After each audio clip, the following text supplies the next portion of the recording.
Tim Ball, I'm Chair of the Committee. I will now ask officers at the top table to introduce themselves, please. I'm Christopher Griggs-Travaven. I'm a team manager in the Development Management team. I'm Karina Haskins from Democratic Services. Thank you. Please can I remind councillors and members of the public to switch their phones and other devices they may be carrying to silent. The meeting is being filmed and a recording will be available on the council's website. Anybody speaking that does not wish to be filmed should make themselves known to the camera operator.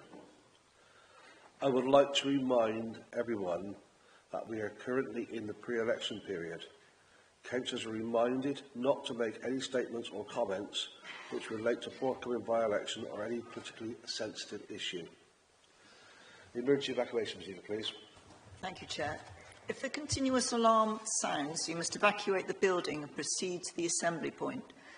From this room, you follow the illuminated green signs to the exit using either the marble staircase at the end of the building nearest to Bath Abbey or the main staircase.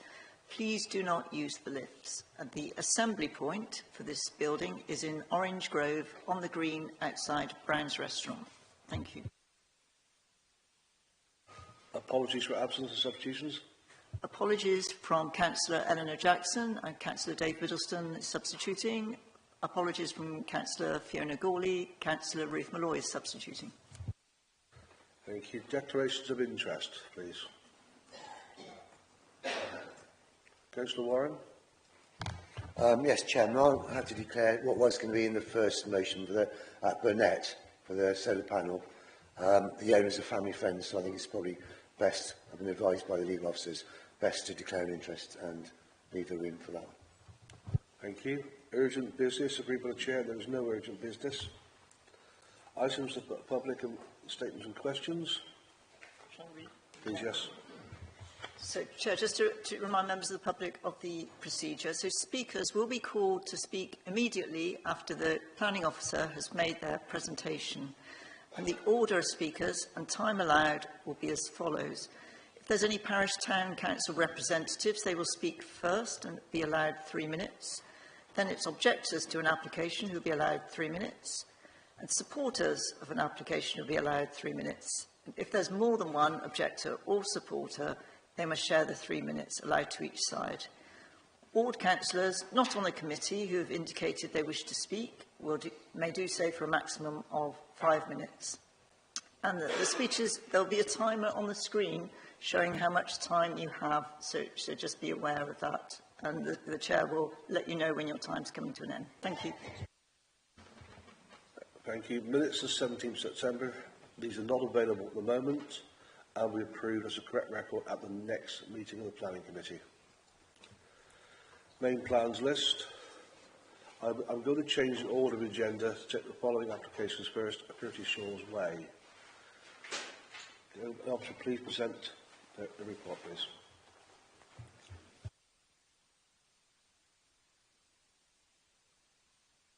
Thank you, Chair.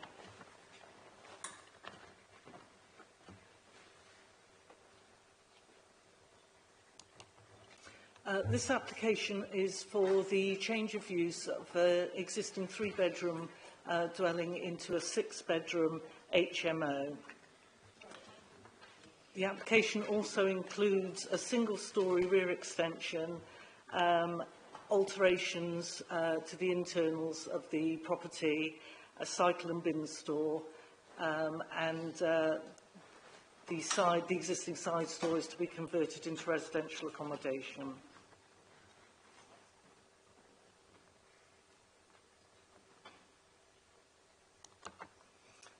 The black bot plan shows the rear extension, the location of the bike store on the western boundary and the existing side extension which will be converted into an additional bedroom.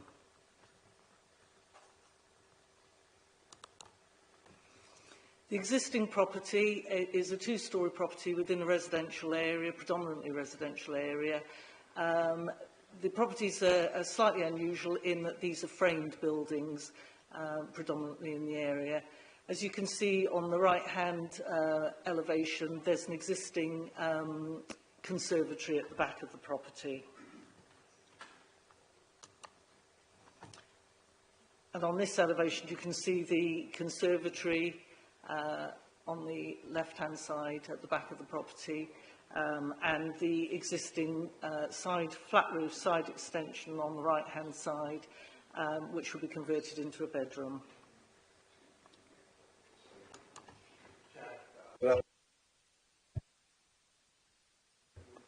Can I ask you to be quiet, please? Well, can you be quiet while people are speaking, so you can't hear you otherwise? Can I ask members of the public to be silent whilst the report's been presented? Christine? Thank you. These plans show the existing layout to the property, so downstairs fairly traditional in its lounge, dining room, kitchen. Is the loop up to operating this morning? The loop is operating, so if you switch to telecoil, you'll hear much better. Okay, well, we'll ask the case officer to speak up if possible, please. So the two plans on the screen at the moment indicate the existing layout of the property, and you can see the conservatory on the back and the flat roof side extension, which is storage at the moment. And then upstairs you have 3 bedrooms and a bathroom.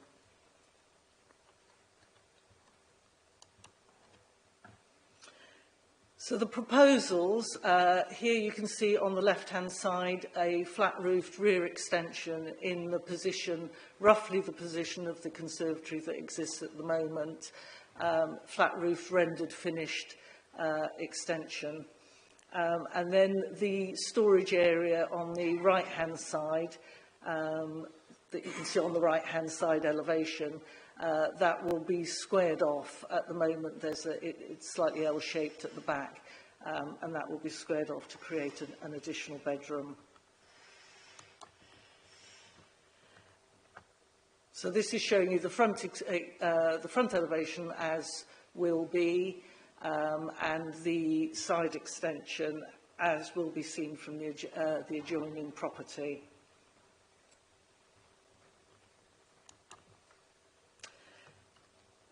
The proposals do include quite substantial alterations, particularly at first floor internally.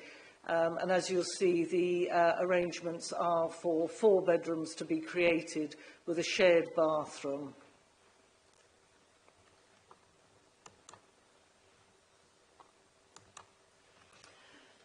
And this is the proposed downstairs layout, where you have a 5th bedroom in what would have been the lounge. Then you've got communal area in what was the dining room kitchen area, and incorporating the conservatory, which is now extended. And then the stalls to the side have been converted into a bedroom. Both the downstairs bedrooms have en suites.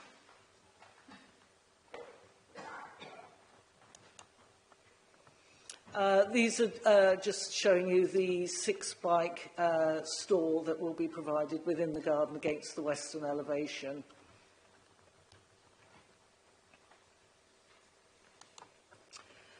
This plan shows the 100-metre distance from the property and picks up the identified HMOs. There are 4 identified on there. I've also highlighted the adjacent property, which has planning permission as a 4-bedroom HMO, and also one opposite is picked up by a licensing department that had a licence but hasn't reapplied, is my understanding. So I've included that one within the 6. So we have 6 HMO properties within the 100-metre radius out of 87 properties, which comes up at 6.9%.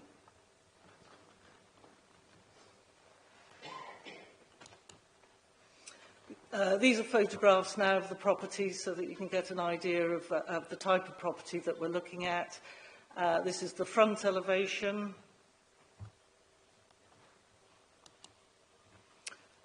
This is sort of looking at it at an angle so that you can see the flat roof side extension, which will be converted. This is just looking a little bit of a distance so that you can get an idea of the street view. This is looking at the property from the back. It is set up from Shaw's Way. It has a garage at street level, and you can just see the top of the conservatory at the back of the property, and that's where the extension will sit, albeit marginally larger in footprint, but roughly the same height, being 3 metres in height. Again, this is looking from the street, looking up at the back of number 30. And to get access to the back of the property, there's a staircase which is shared with number 31, and that comes into the back garden of the property of number 30.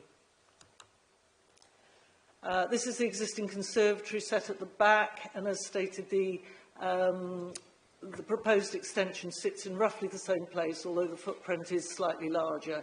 So it comes up to the side of the window you can see there in the elevation, and will go closer to the boundary and beyond the boundary with the adjoining property. This is the rear elevation showing the area that will be converted into an additional bedroom, and that area will be squared off. Oh, we've lost... Sorry, I don't know what happened there. Yeah, so this is the area that will be squared off and create the 6th bedroom. This is just a picture looking across the garden and just shows you the garage, which is set down from the property. The application is recommended for permission. Two conditions in particular are drawn to your attention. The one that requires an EPC rating certificate once the works that are proposed to raise the EPC rating have been completed.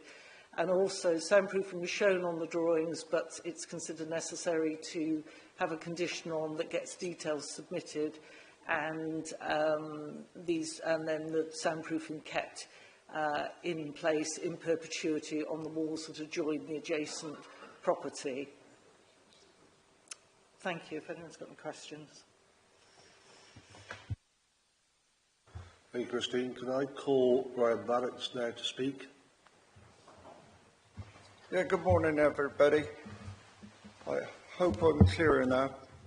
We live next door at 29, and we are really devastated. We've lived there for 40 years, and I'd like to point out that all you councillors have been voted in by people like us who've lived in Bath all our lives, and all these greedy people are coming in, snapping up these places, making extreme profits, and you're going to make my life hell and my wife's life hell, because it will always remain a student house for as long as when we're past and gone, our children will live there, and they're going to have the same situation.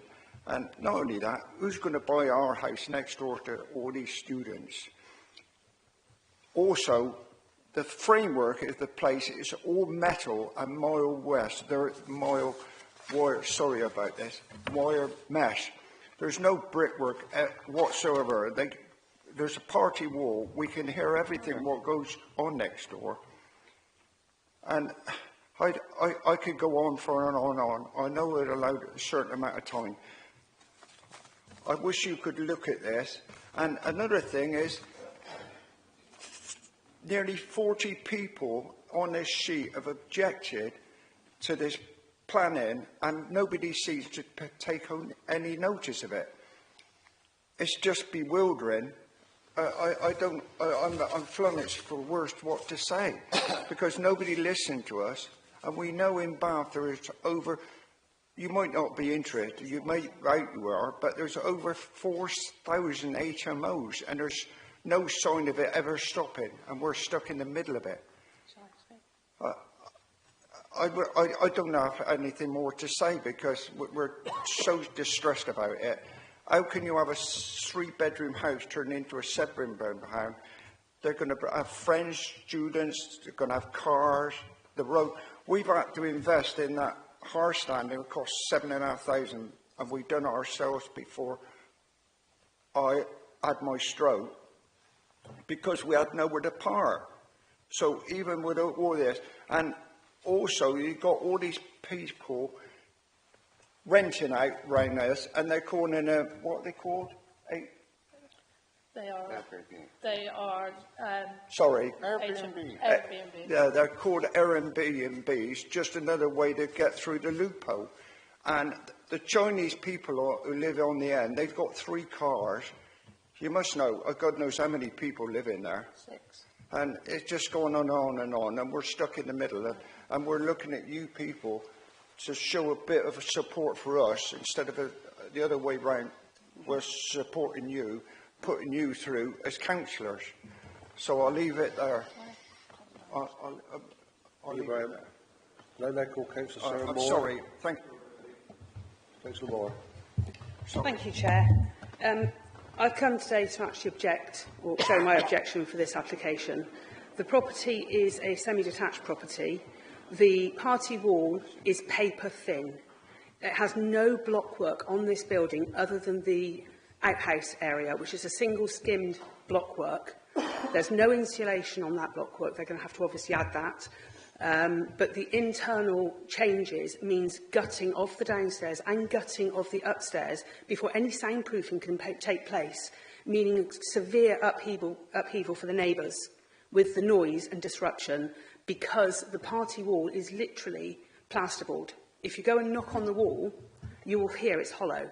There is nothing that's protecting the sounds from either property. The extension is going to replace a conservatory. At the moment, the conservatory isn't an issue because it's glass. You put a permanent extension on there, it's going closer to the party wall, blocking out the light going into their living room. And that is going to cause even more upset and upheaval for the residents neighbouring this property. Parking, I know, is not an issue from planning point of view, but it is a severe issue on this road. You can only park on one side of it, and that has got absolutely no spaces at all already. And that is used by 2 different roads. So that is going to be a severe impact on the bus transfers that go through that road. It's a bus route, but we have 2 buses go on that road, one going one way, one going the other. And that more parking is going to cause obstruction to that. I really do hope you look at this application. The structure is metal frame. Internal is stud walls throughout, but downstairs it's a mesh that's between the walls, a metal mesh which has got plaster in it. There's nothing to actually hook this extension into securely, so there's going to be a considerable amount of noise and work needed to make sure that's a sound addition to the property. So please, can you take this objection seriously, along with, as Mr Maddox has said, over 40 people have objected to this for various reasons, but the main reason is there are too many HMOs in this city, but also the type of property is not suitable to be transferred into an HMO. Thank you. Thank you, Councillor Moore. Can I now call for questions of the case officer, please? Councillor Warren. Thank you, Chair. A couple of questions, please. One being, if there's in the plans, I should know the answer to this, but I just want to check, are the bedrooms, will they be legally big enough?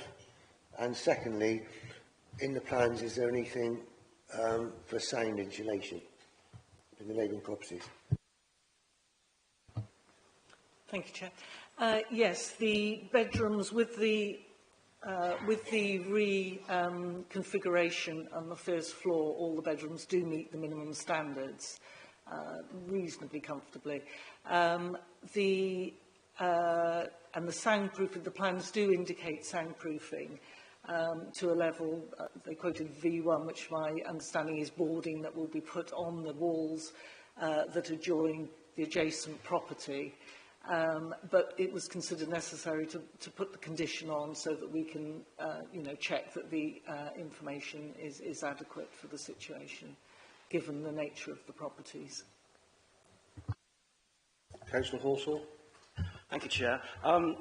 Following on from Councillor Warren's question regarding the room sizes, how close to the mark are we to be within the standards? And as a consequence of putting the installation in, would that result in a reduction in the overall floor space of those bedrooms that are on the party boundary? The floor plans they've indicated have got the soundproofing shown on it, and then the figures, and they're reasonably comfortably. The smallest one is 7.6 metres square, whereas the standards are 6.2. Can I ask another question? Thank you. Regarding the SPG, the 100-metre radius, the 10% policy, and the sandwiching, you said that the next-door property, is it number 31, has got permission to become an HMO, but hasn't been implemented. Do we permit, through the SPD, adjacent properties to become HMOs? Yes, next door to each other is all right. It's the sandwiching. So if there was a property in between that wasn't an HMO, then that would be contrary to the SPD. Councillor Malloy. Thank you. So I wanted to ask you about the floor space downstairs. The two downstairs bedrooms, as shown, would have ensuite, wouldn't they? So the size of the bedroom, is that including or excluding the bathroom? And if it is, so that's the first question. That's excluding them. So we've got 7.8 and 8.1 as the floor areas. So not including the bathroom. Yeah. Okay, that was my first question. Yeah, okay, thank you. Any further questions? Councillor McPhee. Just to pick up a point that Councillor made, is there a problem with extending these type of houses? Well, as far as I'm aware, I mean, obviously some houses have been extended within the area. There is an existing conservatory, which is an extension to the property. And obviously the details of how the structure is completed is covered by building regulations, and Reg 3 of the building regulations covers the details of how these things are constructed so that they're safe and appropriate. Councillor Hughes. Thank you. I mean, bear in mind the issues with prefab buildings. I can't see it in the report pack. I'm assuming they haven't taken the time to produce either a structural report or an acoustic report to demonstrate there won't be a loss of amenity to the neighbours. No such information was submitted with the application. Councillor Simon. Yes, I understand the logic of asking for a noise assessment for the installation, but what criteria will be applied? Is it that there should be no transmission, that there will be a minimum level? How will you assess, without an acoustic report, whether the level of insulation being applied reaches modern standards of sound insulation for properties? I think there would be a situation where there would be a level that would be considered appropriate. It would possibly be impossible to get no sound transference, but that's why the condition will give us the ability to judge the insulation properly through speaking to the environmental protection people. So that's why we thought the condition was appropriate, although they have shown on the plans that soundproofing would be put in. Yeah, yes, I mean, clearly no transmission isn't feasible, but it will be judged on the basis of the level of transmission reducing noise from music and loud televisions and the like to a modern acceptable level, not to a 1947 level, in other words. No, it would have to be to a standard that we would think was appropriate given the nature of the uses. Okay, Councillor McPhee. Would that be conditioned, the noise threshold and testing? Well, the condition that I've considered necessary says that we need a system submitted to be judged and then approved and then kept in perpetuity. Okay, I see no more questions. It's open for debate. Councillor Horsell. Thank you, Chair. Well, here we are again. It's not a month goes by without us having to consider an HMO application, particularly in the city. Obviously, there are HMOs being approved under delegated authority as well. There's a huge morality issue about HMOs. Obviously, you know, we're in a period of pre-election, so we can't get too political about it. But it is a concern going across the whole city, the whole district, in terms of, you know, the loss of family homes. We have to follow planning policy, which is adopted. Obviously, the debate could continue after the election with the local plan review, but we are where we are with the policies. It's black and white in terms of the SPD. The proposal doesn't sandwich a middle house, and you know, it's approaching a higher percentage towards the 10%. I think is it 6.1% if this be approved, and it complies with the space standards.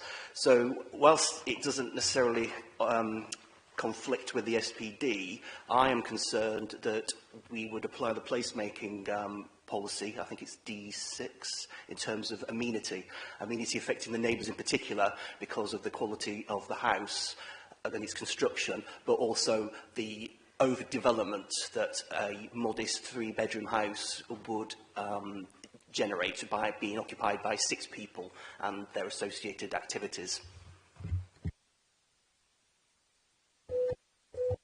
Councillor Hughes. Thank you. Yes, I mean, there's not much to like about this application.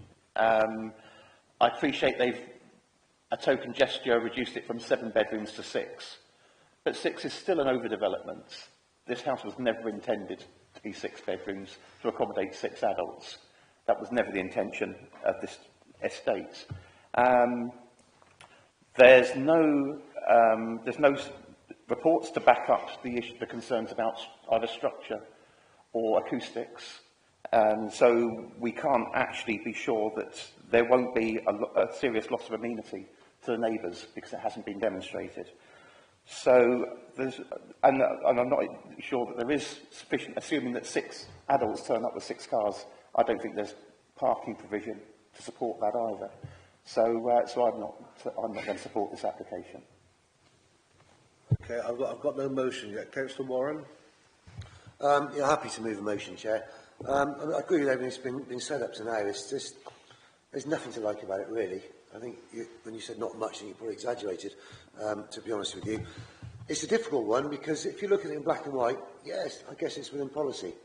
However, we don't know enough about the noise reduction, whether it's impossible, whether it's possible in a house that's made of that. Concern about the structure.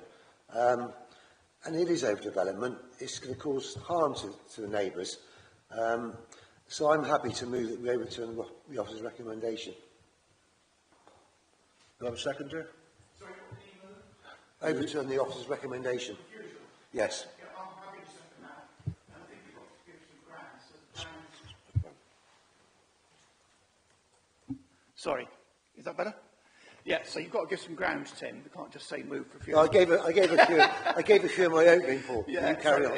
It's overdevelopment and massive loss of amenity to the neighbours, and not just the immediate neighbours, but to the street. So it's a loss of amenity and overdevelopment is the grounds. So if I could speak. So we went round this house, and certainly I was... I've got to phrase this carefully. What I think we can all put up with houses changing use over time, but what we're seeing at the moment is real greed from a very small number of developers who are massively overdeveloping the products that they're buying and trying to move on.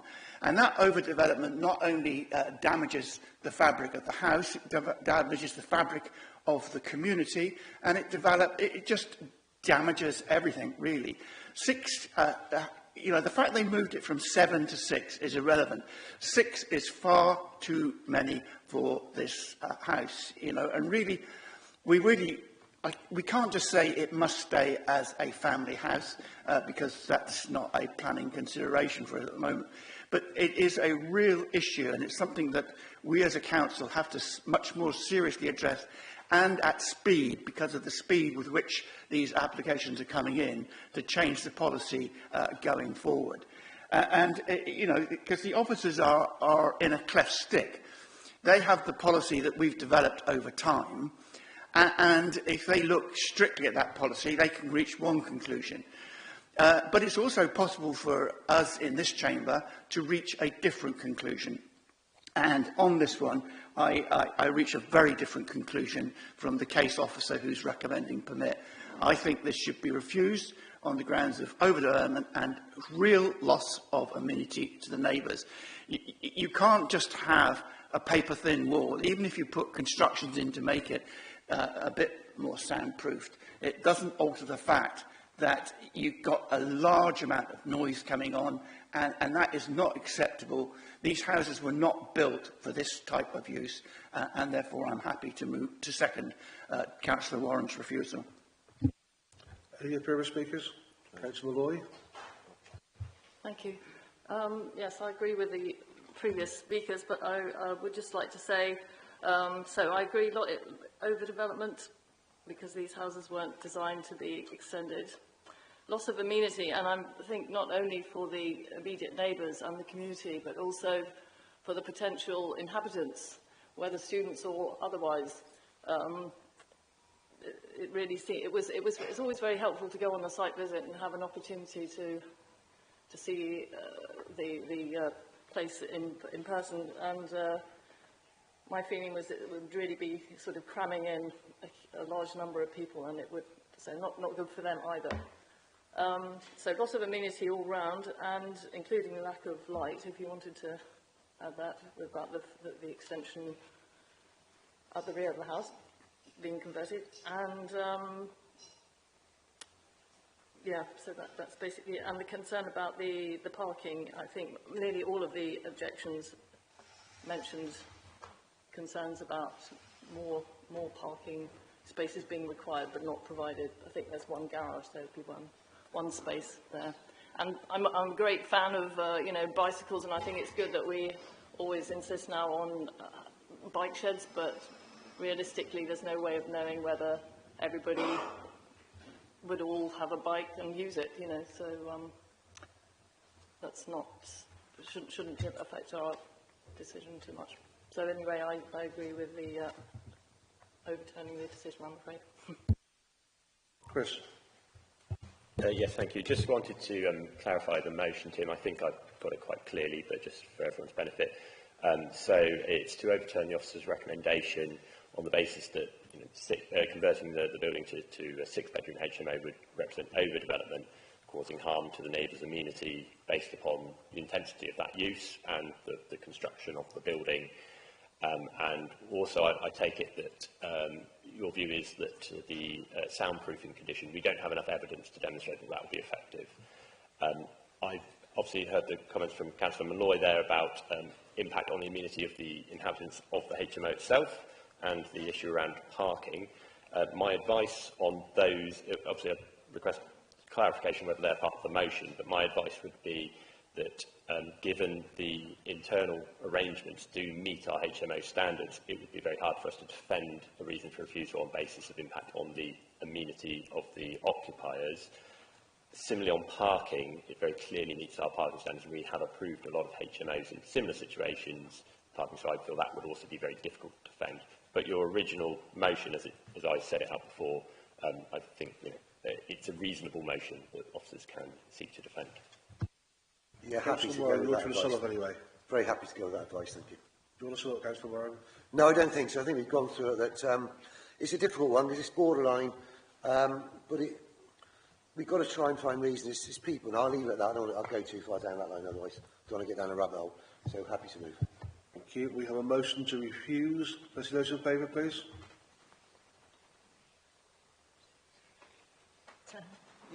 That's unanimous. The application is refused. Now move on to the next item on the agenda. Parcel Lane at Middlepiece Lane, Burnett, Keynsham. Can I ask the case officer to present the report, Chair, could you please? give an opportunity for people to leave if they want to leave? Yes, we'll give 2 minutes for people to leave, okay?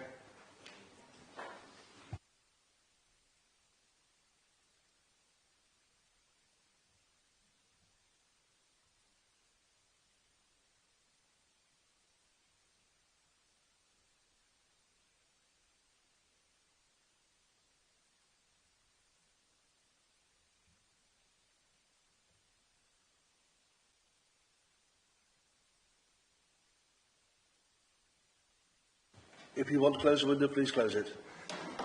I'm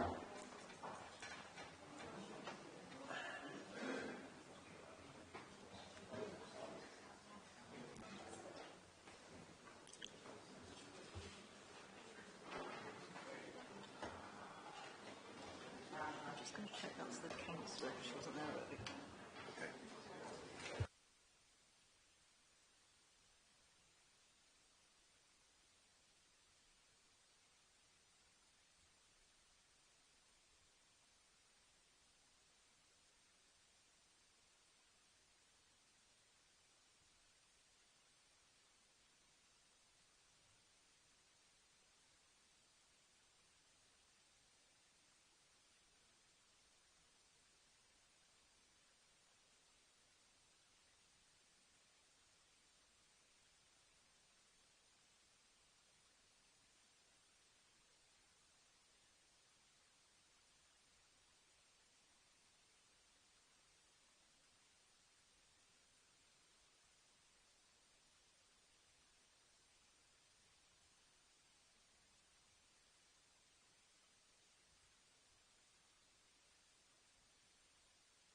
Okay, we're now on Middlepiece Lane, Burnett. Can the case officer present, please?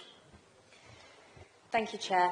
So this application is for the installation, operation and decommissioning of a solar farm comprising mounted photovoltaic solar arrays with transformer stations, site accesses, internal access tracks, security measures and other ancillary infrastructure in parcel 1643 Middlepiece Lane, just outside of Burnett. So this site has been included because the 5 purposes of including land within the Greenbelt are central to the officer recommendation. So during the debate and questioning, you may want to refer back to this. The application is recommended for refusal for 3 reasons. These are included on the screen in full, but in summary, the development is considered to result in inappropriate development in the Greenbelt, and officers don't consider that there are very special circumstances which would outweigh the harm to the Greenbelt and other harms identified. The proposal is considered to result in significant harm to the landscape and its setting. Visual and landscape impacts are not considered to have been mitigated, contrary to policy CP3, which is the Council's renewable energy policy. The development is EIA development. Following a screening assessment undertaken by the Council, this was identified due to its effect on the landscape.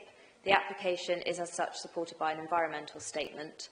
The sections included within the environmental statement are set out within the officer report, and they include the landscape assessment through an LVIA. This slide provides a brief summary of the comments received. So there have been 41 objections and 6 comments of support on the scheme. Objections have raised concern with the loss of agricultural land, landscape and greenbelt visual harm, the impact on Burnett village alongside flooding, highways, construction, archaeological and ecological issues. Support comments have highlighted the importance of climate emergency and the demand for renewable energy. Consultations have taken place internally, which have included landscape, highways, ecology, conservation, arboriculture, environmental protection, contaminated land, the public right-of-way team and drainage officers. Consultations have also taken place with the Environment Agency, Natural England and the Avon and Somerset Police and Fire Service. The only consultees to have retained an objection are the landscape and conservation officers. The Parish Council have also raised comments on this application, which are contained within the officer report. So moving on to the site location is on screen outlined in red. The site measures around 28 hectares and as set out is within the Greenbelt.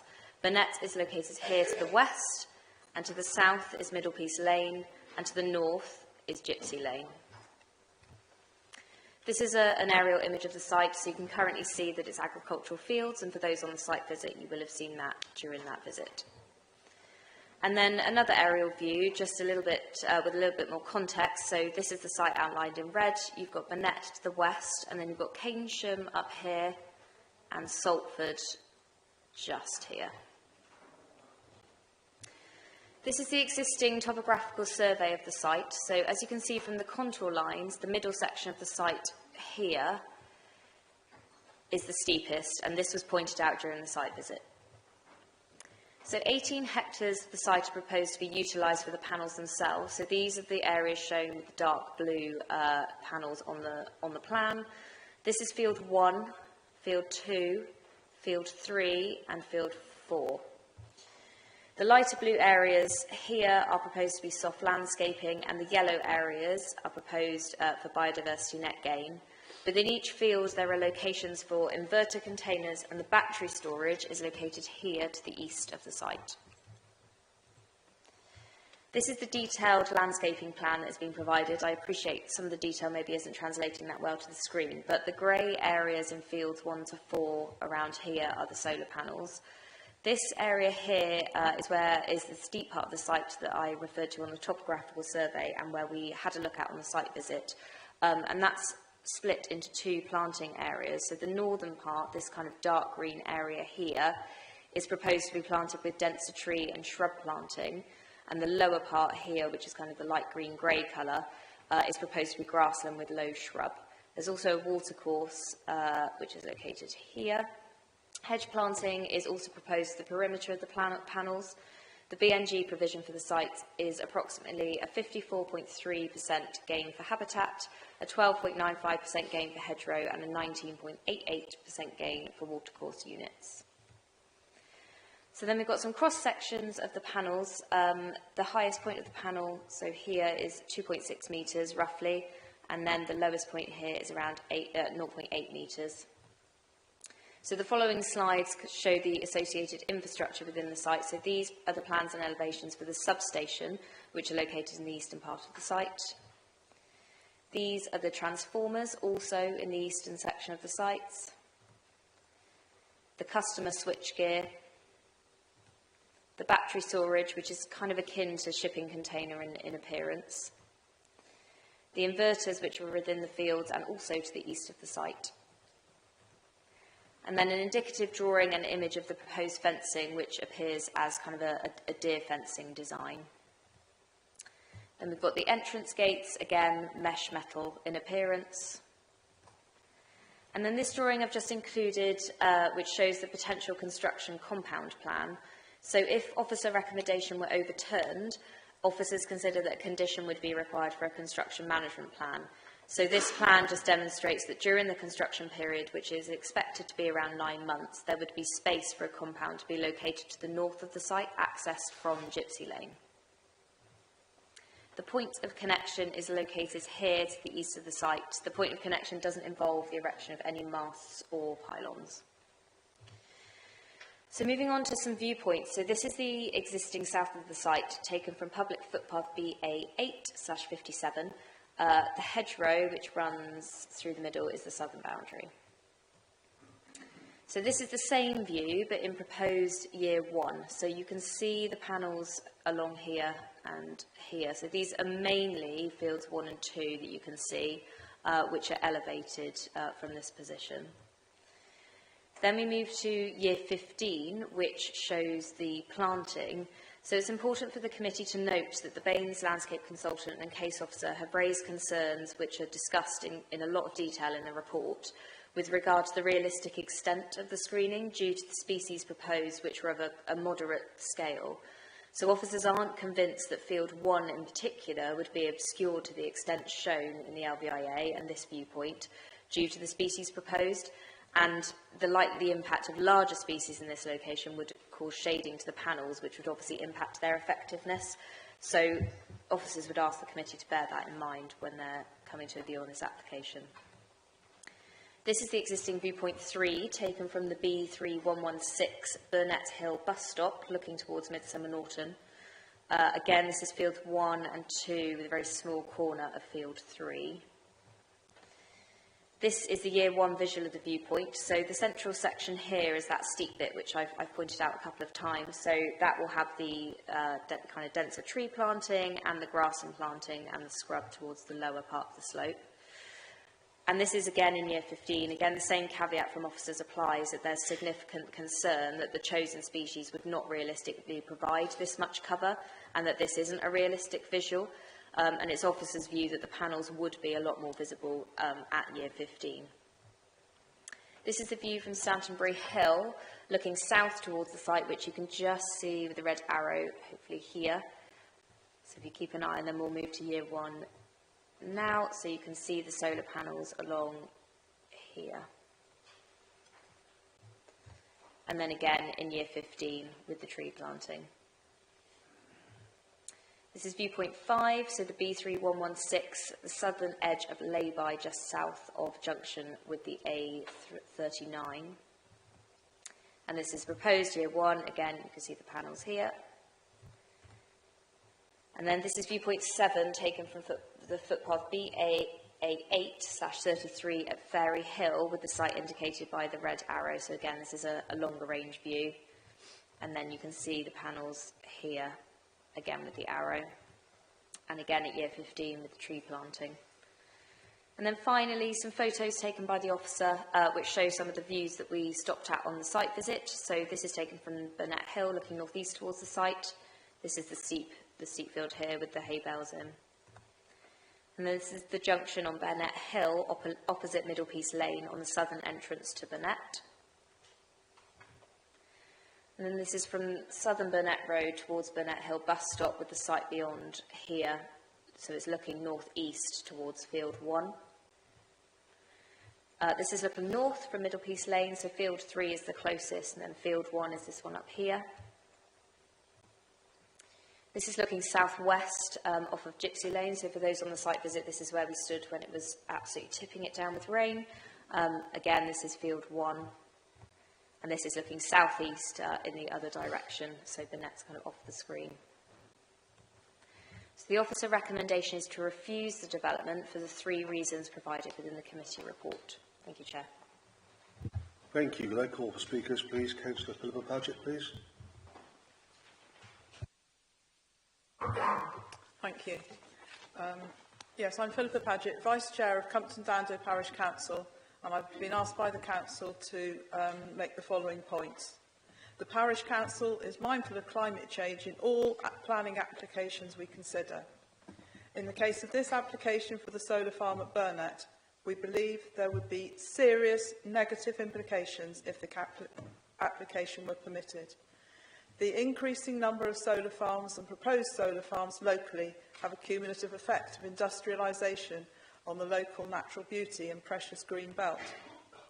Regarding traffic management during construction, please note B3116 at Burnett is a notorious black spot. We believe the proposal would have an unacceptable adverse visual impact on the green belt, both during construction and for many years ongoing. The site is directly under the flight path of Bristol Airport from several directions, including Bath, planes flying low over Burnett as they approach for landing. It is an area of historic and archaeological significance. Care should be taken to preserve the historic environment. Scheduled ancient monuments, historic buildings and historic structures acting as focal points in the countryside and making a huge contribution to environmental quality. The very close proximity of the application to the village of Burnett is of particular concern. There would be a massive impact both on the setting of the beautiful village and on its residents. Due to the geography of this site, open farmland on sloping ground, it would be highly visible from footpaths and highly visible from all using the B3116.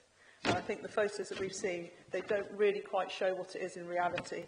But I'm glad the councillors have visited to see for themselves. Screening would not be in place during the construction stage. Screening would likely not fully shield the solar panels from view, possibly for 10 to 15 years. The top field could potentially always be visible.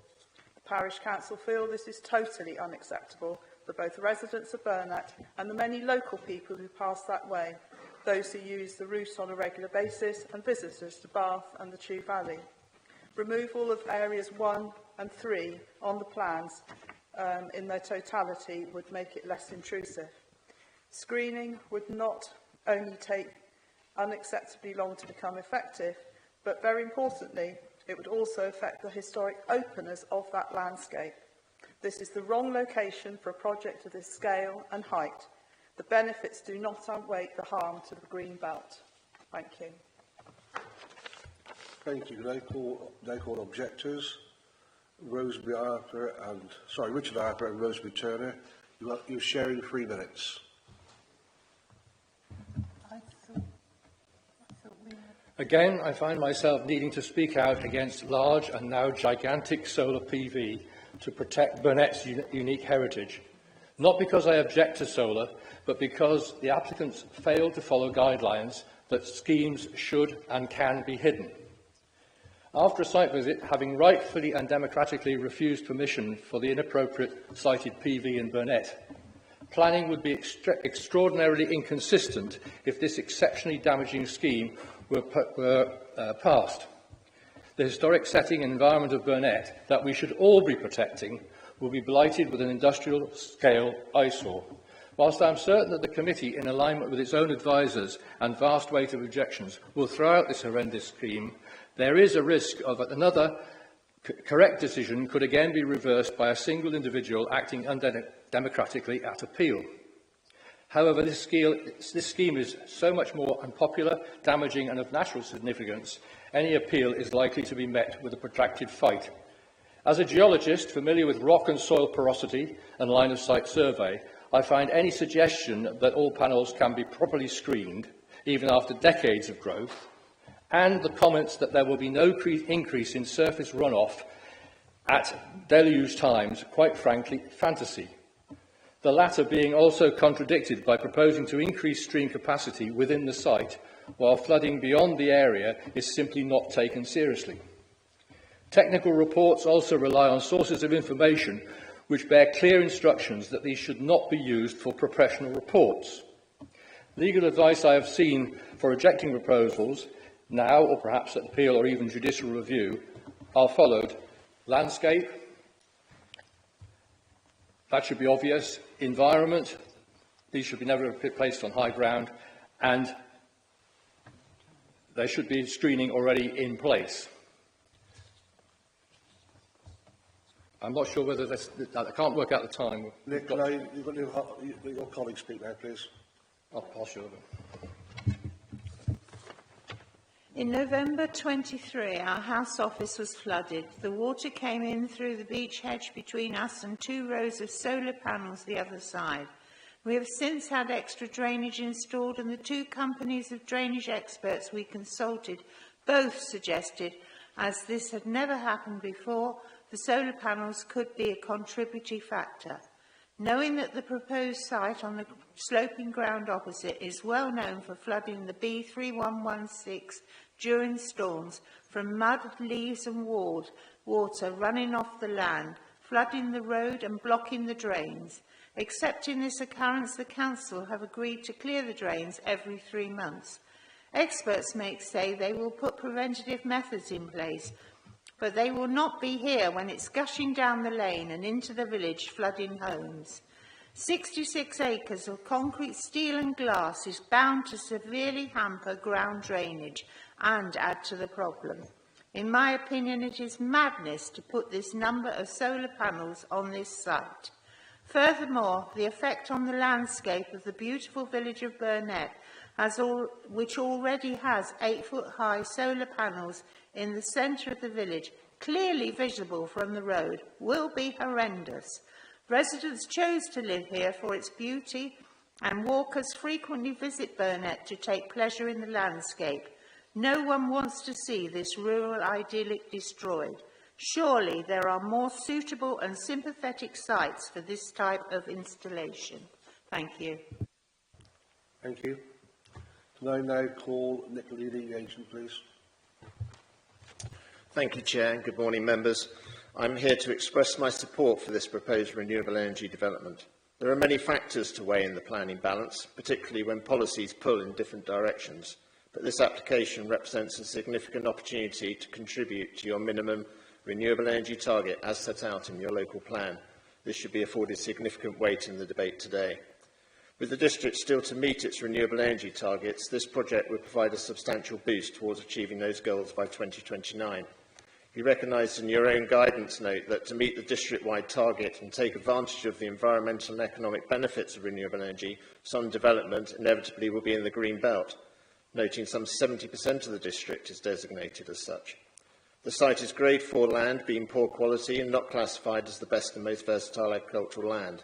Importantly, the proposal includes measures to maintain agricultural use through sheep grazing, ensuring dual use of the land. The application also demonstrates a commitment to biodiversity enhancement with a 54% net gain. While concerns have been raised about the visual impact and harm to the Greenbelt, approving the scheme would not open up similar permissions elsewhere in the wider Greenbelt. Consideration of cumulative impact is based on the premise of other schemes being reasonably foreseeable or reasonably likely to come forward, not based on an assumption that they may happen. As well as the clear public benefits, the application has proposed mitigation measures, including landscape and screening, to reduce visual impact over time. The photo montages you have seen have been produced accurately by qualified technicians in accordance with the technical guidance set out by the Landscape Institute in Glivia. The same approach has been scrutinised by the applicant's approach has been scrutinised at planning inquiries and accepted by inspectors. These show the effectiveness of hedgerow enhancements and shrub and tree planting in reducing views towards the proposal, as well as integrating the development into the wider landscape. The planting scheme can be conditioned.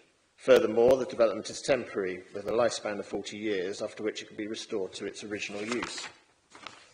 Whilst the officer is in clear agreement that the significant public benefits of the scheme outweigh harm to the local designated heritage assets, it's somewhat surprising that a balance is not similarly found to effects on the non-designated landscape, a lower test in policy than that is applied to heritage.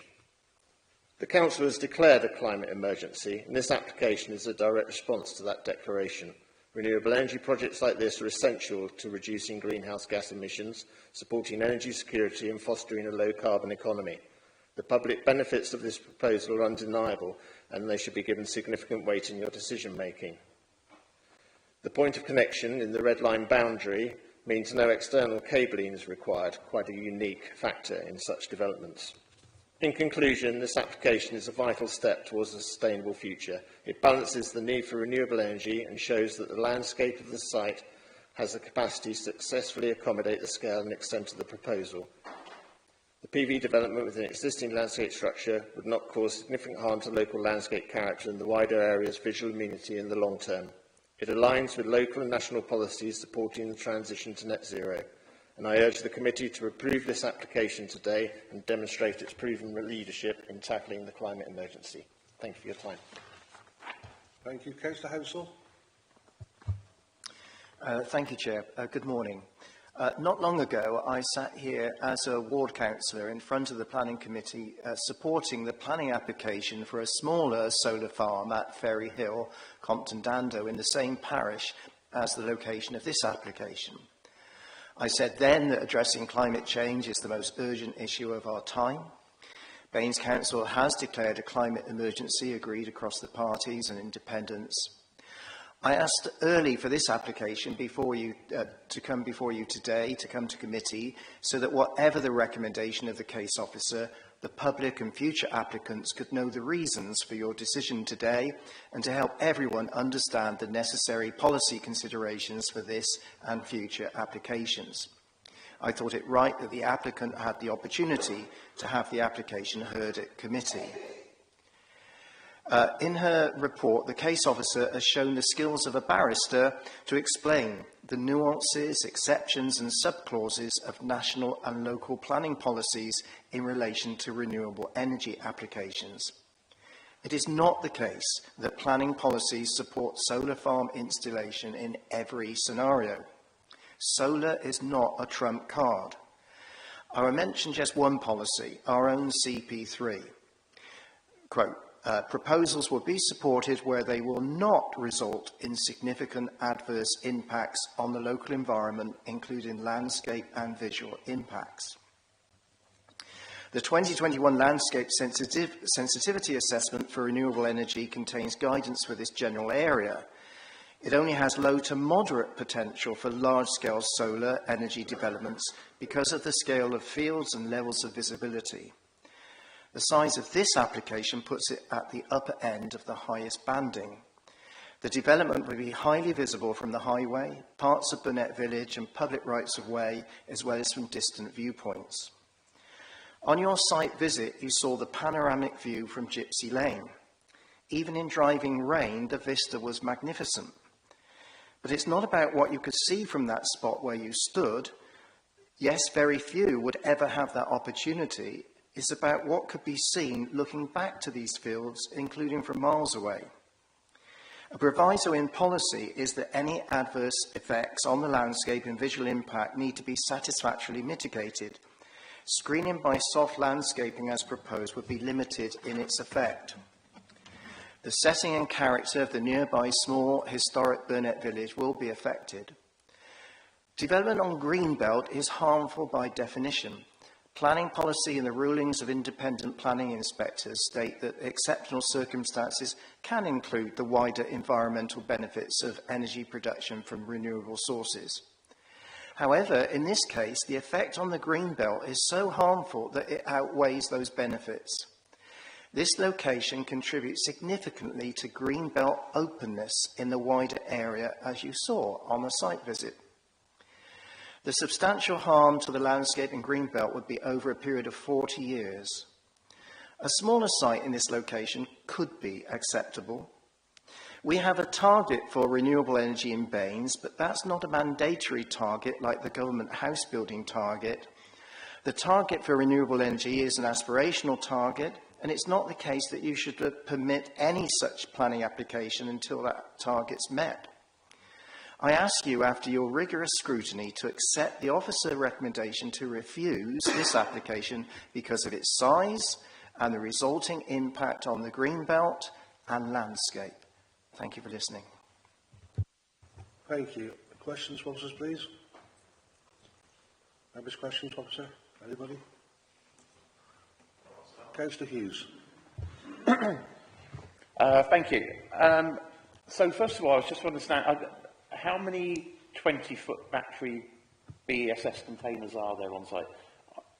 I think I can see 7, but I'm getting confused between the inverters and the battery storage and the transformers. I'm actually not sure, I'm afraid, Councillor Hughes. I wasn't the case officer, but the storage, actually, let's go to the site plan, is this portion here, but I can't give you, we're not on the screen, actually, I don't know. Sorry. There we go. It's this portion here, so I can't give you a number, but hopefully that can give you a bit more of a sense of the scale in context. Okay. And in terms of the buildings involved, the inverters, the battery sector, how far away are they from housing? So they are quite a significant distance. So you can see here is Burnett. So they are on the opposite side of the site to kind of the main part of development. I'm not sure if, let me just go back, here we go, to this plan here. So yeah, they're as far as they could be within the site from the closest village. Okay, so I know previous applications we've looked at have had to put in acoustic barriers to protect residents from the noise from the equipment. I don't see any acoustic barriers on this development. Yeah, so there aren't, I don't believe there are any proposed. Our environmental protection team have reviewed the application, don't think it's necessary, and my assumption would be that's because of how far they are from the nearest residential receptors. Thank you. And just finally on that subject, so I'm assuming that, you know, obviously one of the concerns with battery storage is always thermal runaway. I assume the fire brigade are happy with the access and the on-site provision in case of a thermal runaway. Yeah, so they haven't objected to the scheme, but they have requested contributions towards fire hydrants if the scheme were to be permitted. I can't remember the number or the figure for that, but if committee were minded to overturn the officer recommendation, officers would recommend that it would be a delegate to permit, subject to a section 106, to secure that contribution, because without that contribution, they may well, not feel the same way about the scheme. Okay, thank you. Any other questions? Councillor Biddleston, please. Thank you, Chair. I'm very mindful of our commitments that we have stated openly and publicly about where we are headed in terms of our climate obligations. I'm aware that we turned down significant amounts of developments for very good reasons. Councillor Hounsell has said that just because a development moves towards those targets, that doesn't necessarily mean that permission should be given in every case, and I'm entirely in agreement with that. It's almost a separate point slightly, but I would really like to know, as hopefully a substitute member of the committee, how close we are in moving towards our stated obligations, and I wondered if officers might be able to provide that information.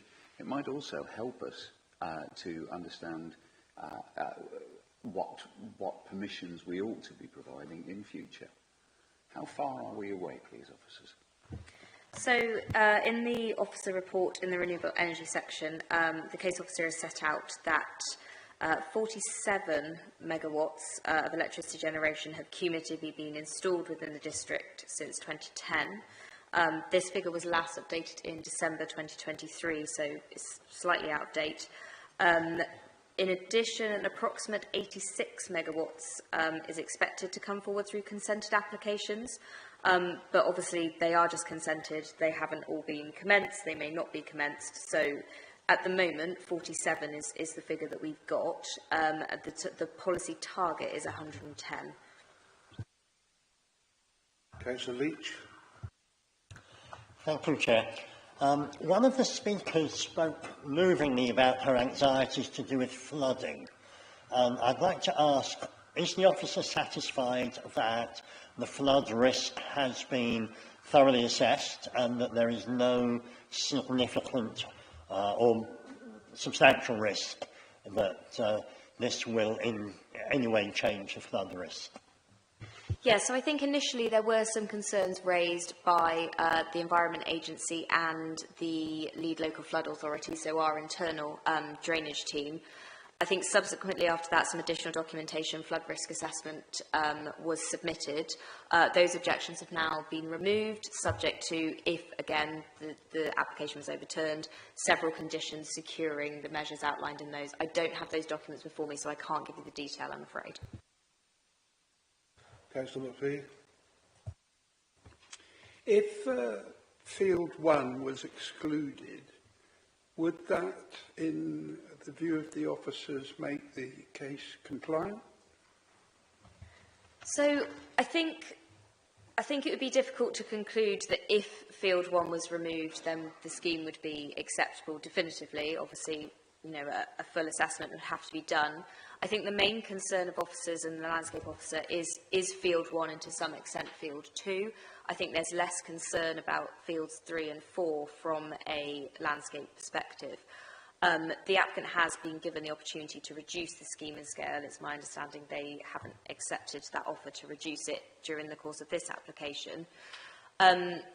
Indeed, if that came forward, it would still have to be assessed and suitable mitigation would have to come forward for any landscape harm identified.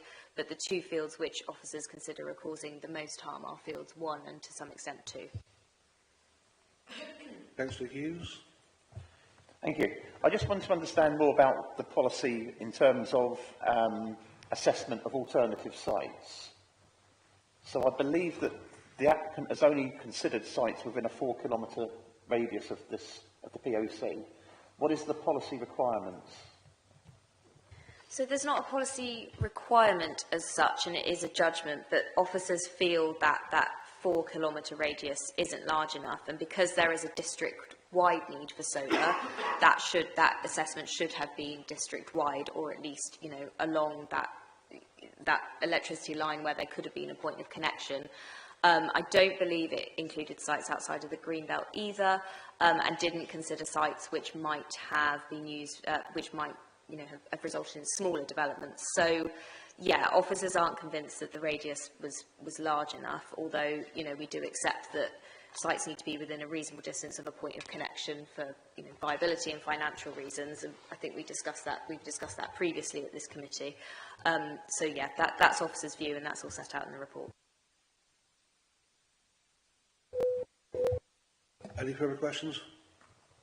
None? It's open for debate, please. No speakers? Councillor Hughes. Thank you.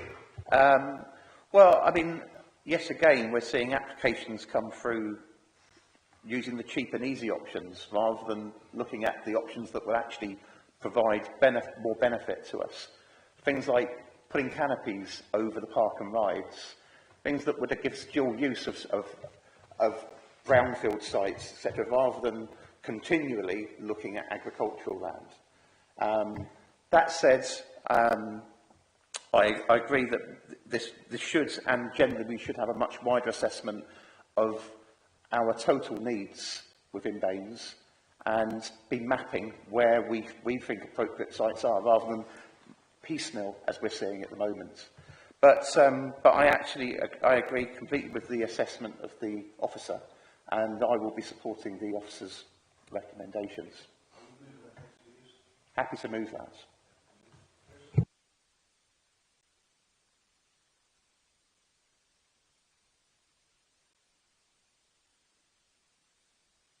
Sorry, the request from the ward councillor was that we consider this regardless of what the officer recommendation was.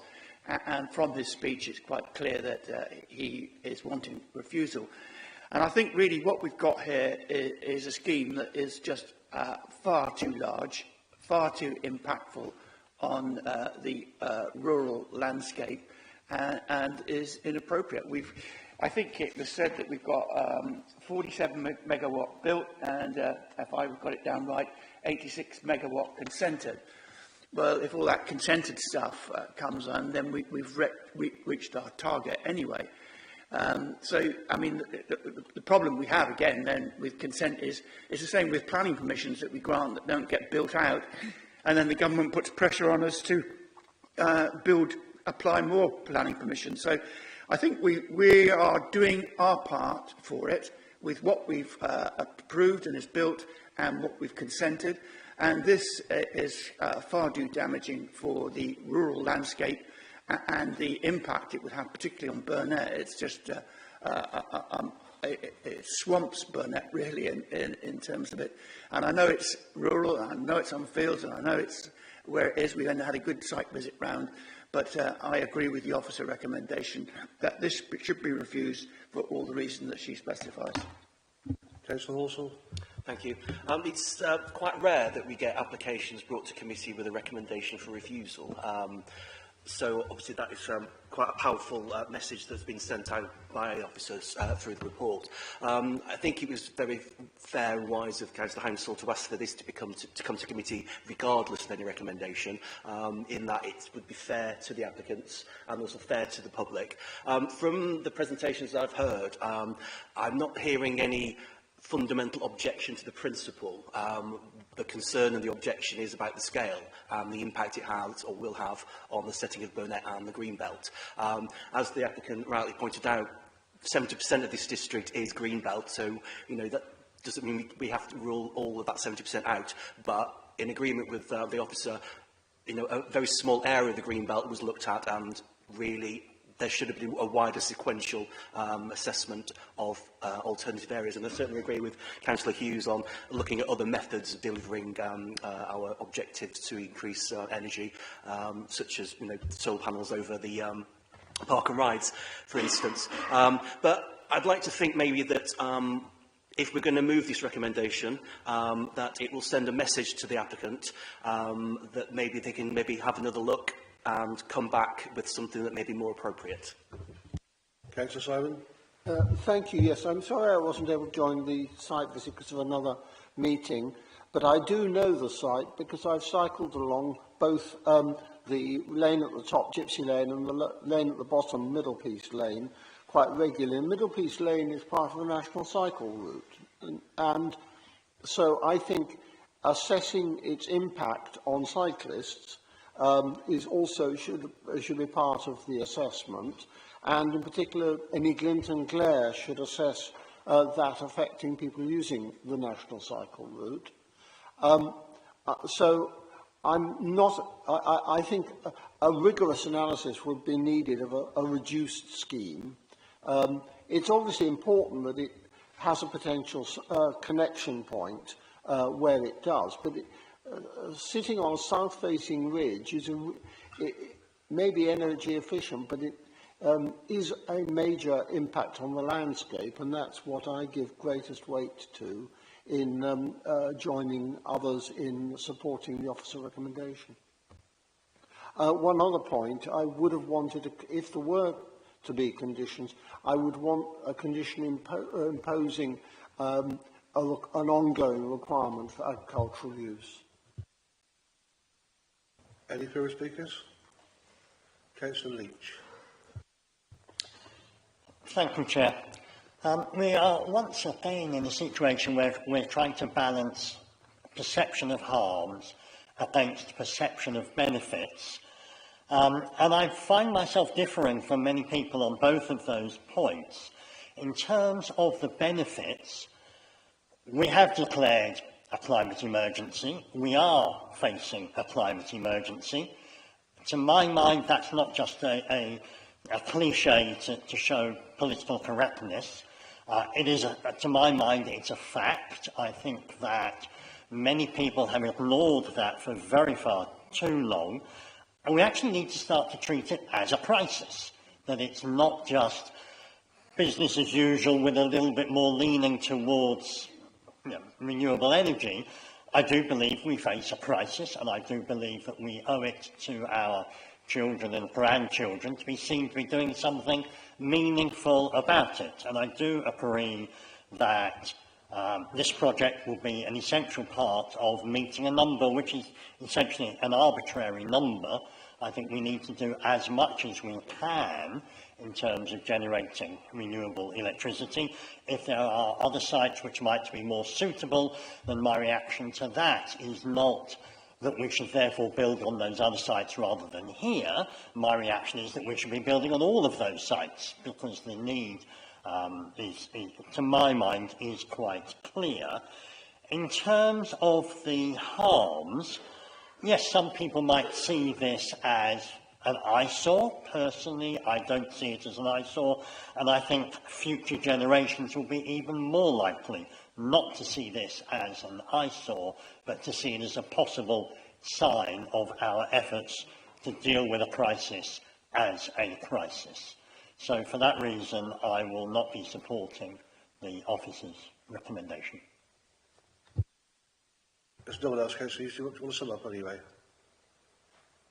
So yes, I mean, you're right, we have declared a climate emergency, but we've also declared an ecological emergency. And we have a finite amount of space within our region, and within that we've got to find space to build housing, 29,000 houses. We've got to find places to put power. We've got to find employment space, and we still have to be able to farm and produce food. So we need to find a balance for all of those. So not every development that comes through is going to be suitable for the need, for the applicant's needs. So yeah, I'm happy that we're moving this, and I'm happy that we vote on it. Okay, so motions refused on the table. Those in favour, please.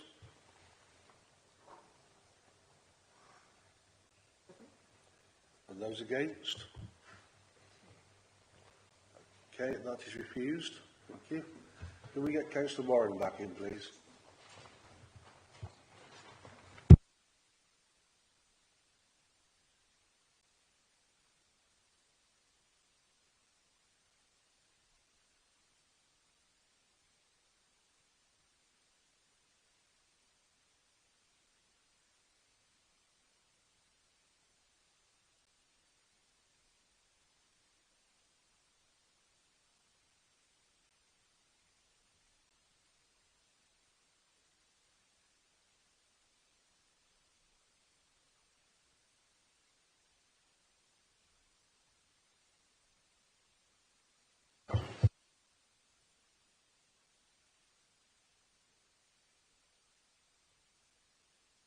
Okay, we'll take a 5-minute comfort break, I think, whilst we wait for Councillor Warren to return.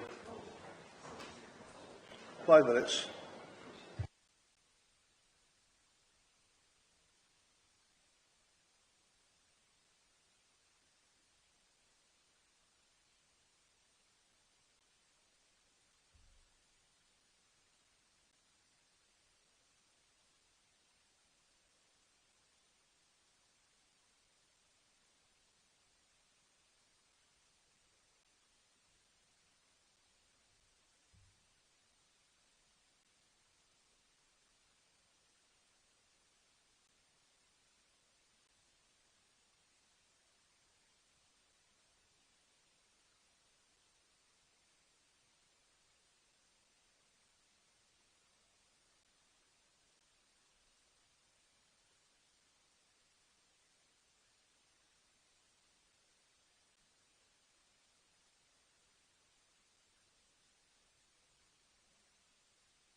Can you all take your seats, please?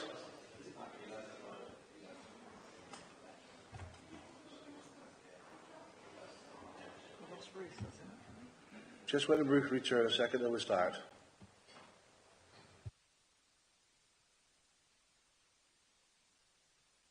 We'll wait for Ruth a second, then we'll start.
Okay, now we have everybody back in the room.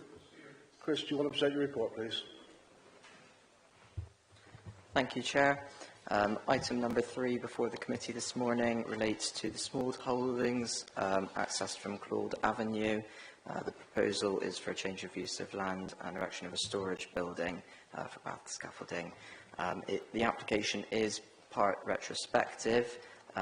What I'll do first is explain the context of the site for the benefit of everybody, and then we'll move on to the proposals themselves. So on the screen in front of you, you can see the application site as denoted by the red outline. You'll note there is some land which is surrounded by a blue outline. That land is in the ownership of the applicant. Since this application was submitted, that larger building, which is in the blue outline, has been permitted as a gymnasium on a permanent basis. Their car park is located to the south of the building. So I've included a image here from Google Maps, which hopefully gives some context to the site. So to the north of the site, there's a line of trees which can be seen on the photo there. That is the linear park. To the east of the site is Sandpits Playground, which is a well-used community facility. The surrounding areas to the south and the west were also small holdings which have, over time, on an ad hoc basis, assumed industrial uses. One of the largest businesses there is a stonemason's yard where they cut Bath stone.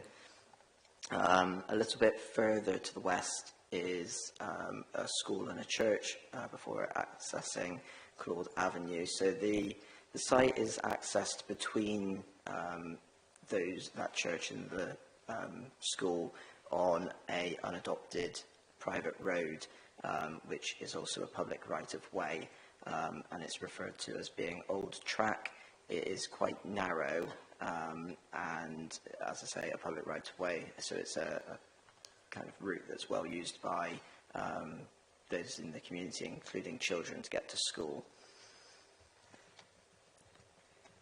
To understand where the kind of site has come from, this is a photo, again taken from Google, from 2018, and you can see that at that time the site was largely kind of vegetated and kind of covered by scrub.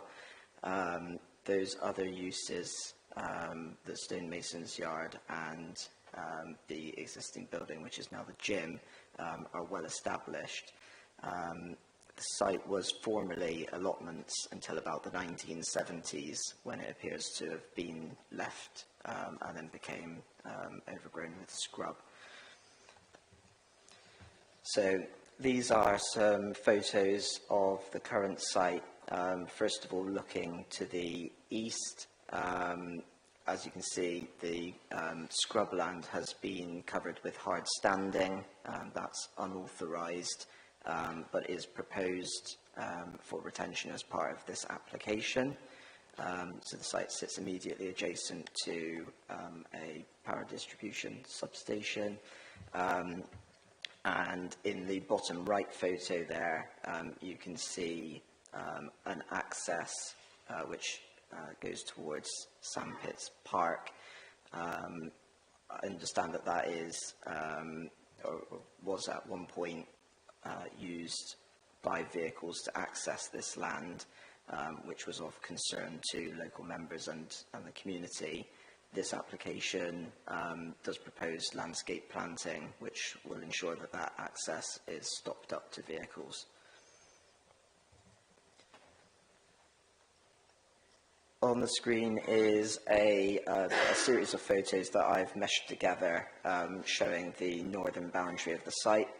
So those trees form part of the linear park, and beyond it are residential dwellings. You can see at the moment that there are vehicles parked there, it's being used unlawfully as overflow car parking for the gym use. So moving on to the proposals themselves, as I said, it's for a storage unit for a scaffolding business. The building in itself is very typical of that use. It's going to be a Bathstone plinth, a reconstituted Bathstone plinth, with green metal sheeting above. It has an eaves height of 4.5 metres and a ridge height of 5.7 metres. The building will have a length of 30.3 metres and a depth of approximately 17.4 metres. So the building is going to be located approximately 8 metres from the northern boundary, and as I say, separated by some landscape planting, and it's going to have kind of its access, its doors onto the south, meaning that any noise and disturbance is separated from the residential properties to the north. You'll see on that plan there that an articulated lorry is shown. It's not considered that that's the intention. It's purely to demonstrate the amount of space that is available on the site. The scaffolding company, to my knowledge, doesn't have any articulated lorries. The application has been assessed against all relevant policies within the development plan. Officers have given regard to character and appearance, residential amenity, highways impacts, drainage, flooding, and ecology, as well as the principle of development. As set out in the officer report, it's considered that the development is acceptable in respect of all of those policies and is therefore recommended for permission. Thank you. Can I now call John Branson, local residents objecting, please?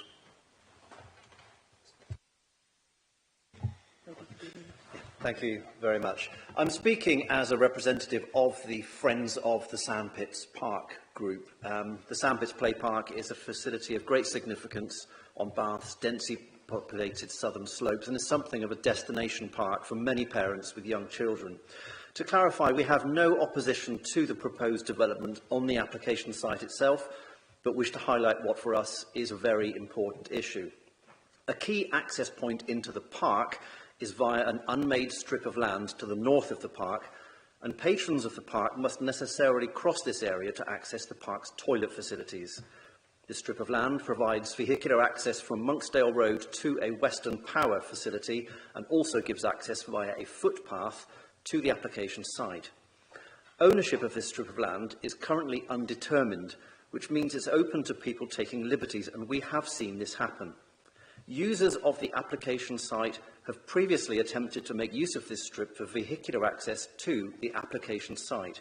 Sections of established hedge were removed and the footpath converted to a drivable track with no physical separation from the park itself.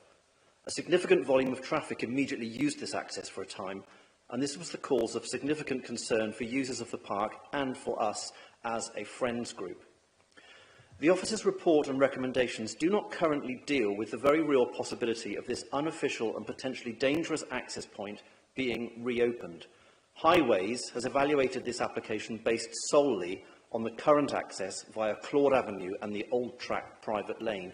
Therefore, it's important that the current access route remains the sole vehicular access to the site. We're anxious to ensure that there should be no vehicular access to the application site through the strip of land adjacent to the north and east of the park, whether in connection with this application or with any that may come forward in future. This should apply both to construction traffic and to the future use of the application site. We note that there is a proposed condition to deliver and maintain a boundary hedge on the eastern perimeter of the application site, but we have seen in the past how relatively quickly a hedge can be removed.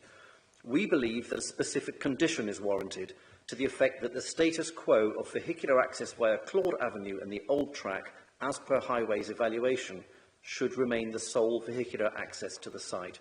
We therefore request that you consider such a condition as part of your deliberations. Thank you.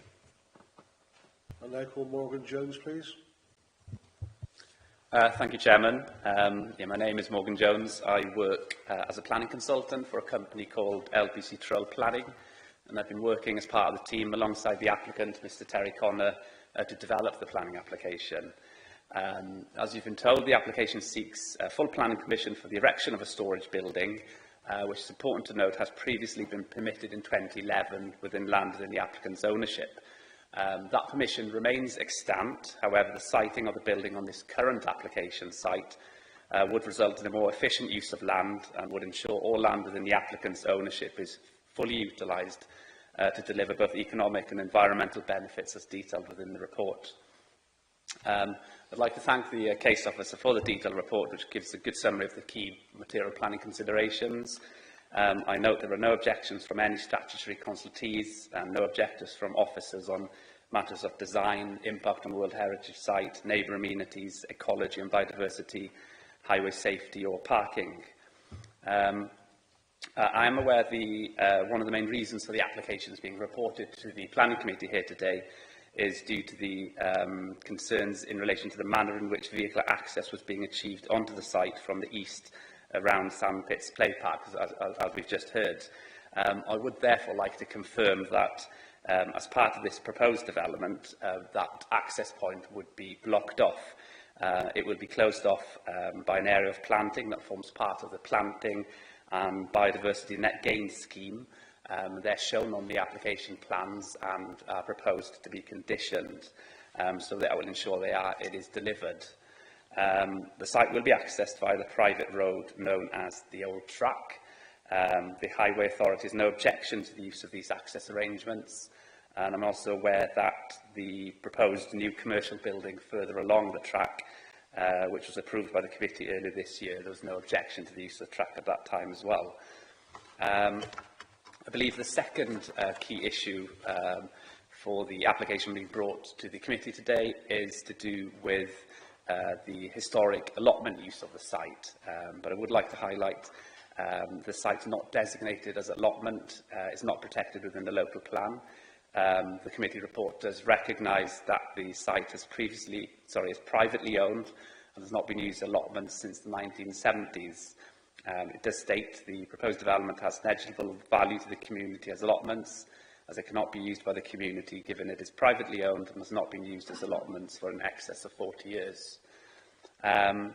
Just to conclude, the proposed development will deliver economic benefits, and as mentioned within the committee report, it will strengthen an existing enclave of industrial uses within Bath, which is facing a chronic shortage and loss of such uses.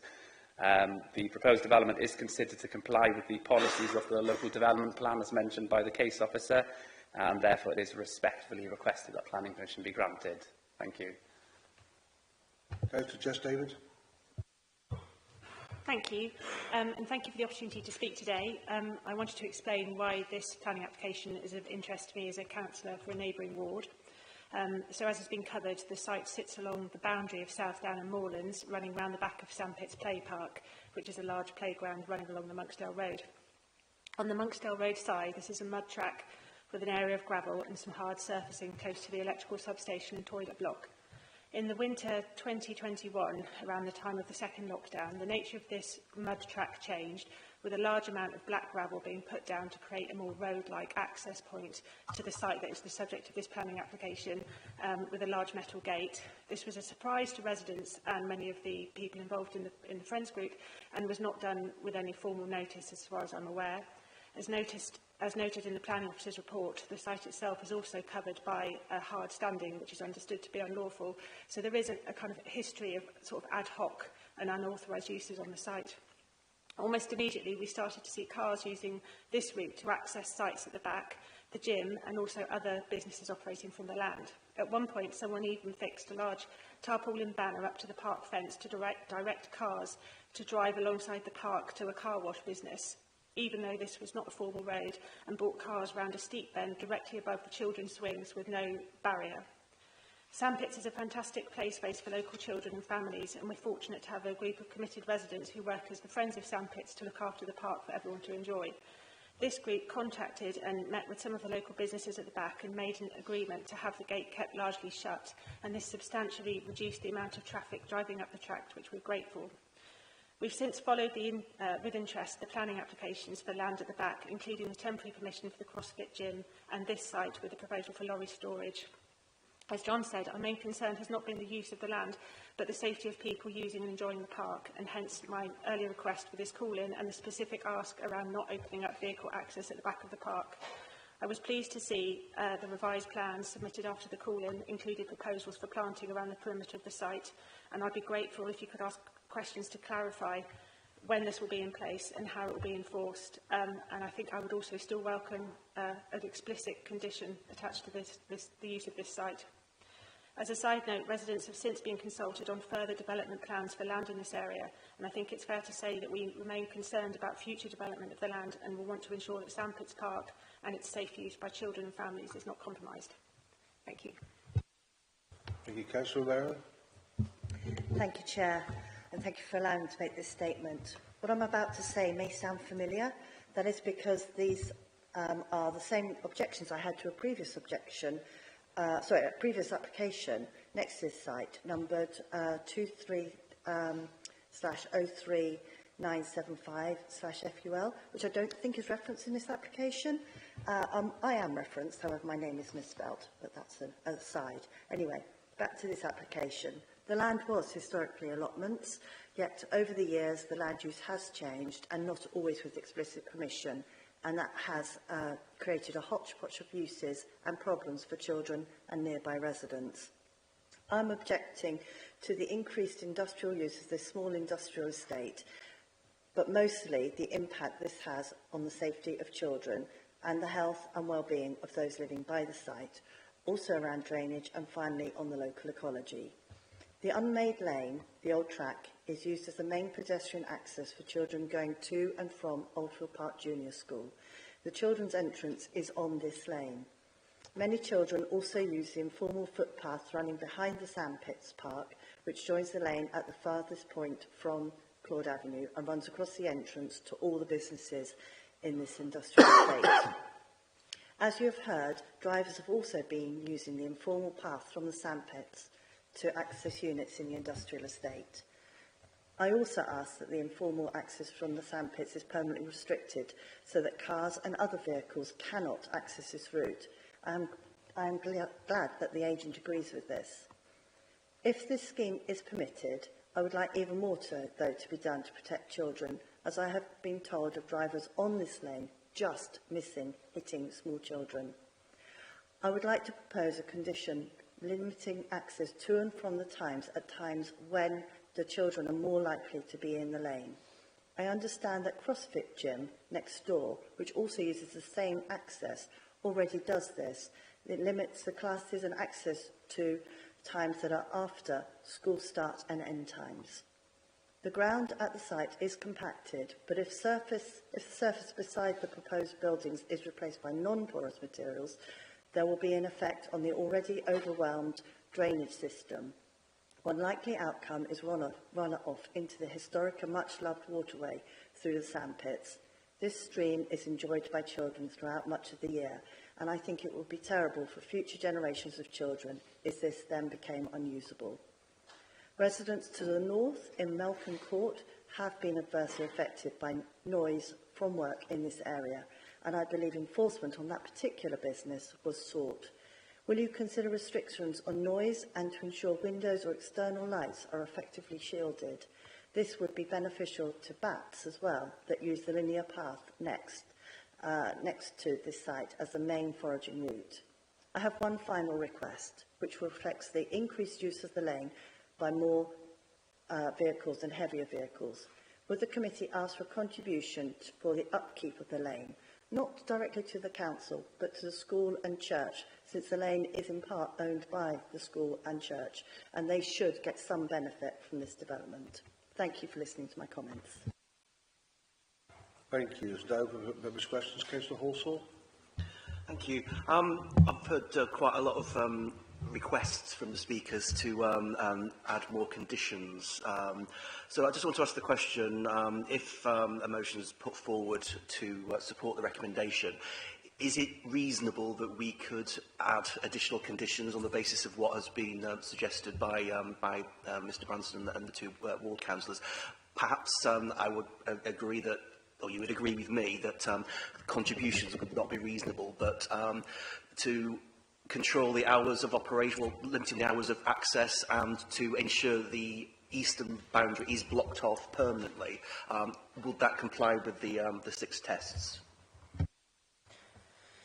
Thank you. Yeah, I picked up a few requests for additional conditions. I understand those to be the request for contributions to the school and the church through use of the access from Claude Avenue, the hours of operation, or at least access and egress from the site, as well as a condition to block up the access from the eastern side. I don't think that it would be appropriate to secure contributions in terms of the school and church. The development is found to be acceptable in terms of its highways impact. Don't believe there would be any rationale to offset kind of potential impacts on private adjoining land uses. Perhaps the head officer may be able to advise. So, in terms of the eastern access blocking that up, obviously the point that's been made by the officer in the report is that the landscaping scheme that is shown on the plans and secured through conditions would prevent access through there in any case. So, arguably, it's not necessary to have a separate condition. However, if members wanted that certainty, I think something could be phrased to make that more explicitly clear, and that could be added without too much disruption to the rest of the proposal.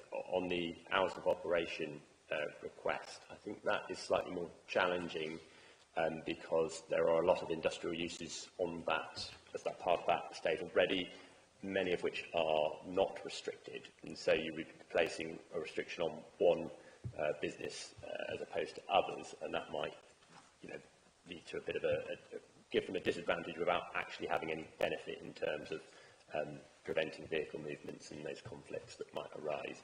And there's also I believe, an extant consent for a larger building, which doesn't have an hours of operation. My understanding, it doesn't have an hours of operation limit on it, so potentially not meeting the test of reasonableness on that point. But yeah, on eastern access, I think we could do something there. Councillor Simon? I think the bulk of my questions have been answered. I'll address them in debate. Councillor Malloy, then Councillor Hughes. Thank you.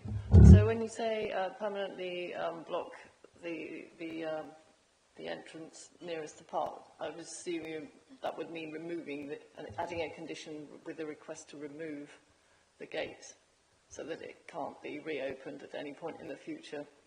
So that was one thing. If that's what you mean, I just wanted some clarification. That would mean the removal of the gate. And the other thing was, this is a more general question, you're saying, and I agree, to impose conditions on this particular business as opposed for this application and not on the stone masonry business, for example, would be unfair. Is it not possible for the council planning authority to impose conditions retrospectively a bit in this way, so that it would be fair if we have a change of policy and we give more weight to, for example, operation hours of businesses? Are we not able to then go back to the previously permitted businesses and say we need to have another look at this to bring it in line with our new policy? We wouldn't be able to retrospectively apply conditions to a planning permission if there was one. We would, if that was felt necessary in highway safety terms, would need to be applied at a future planning application if one was forthcoming.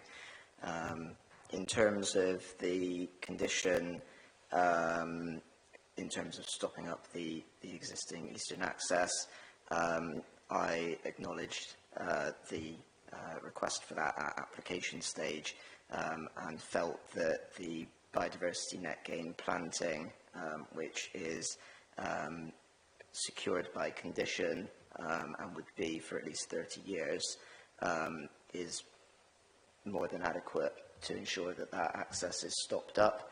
I don't feel that it needs an additional condition to do that. The condition as proposed would be enforceable.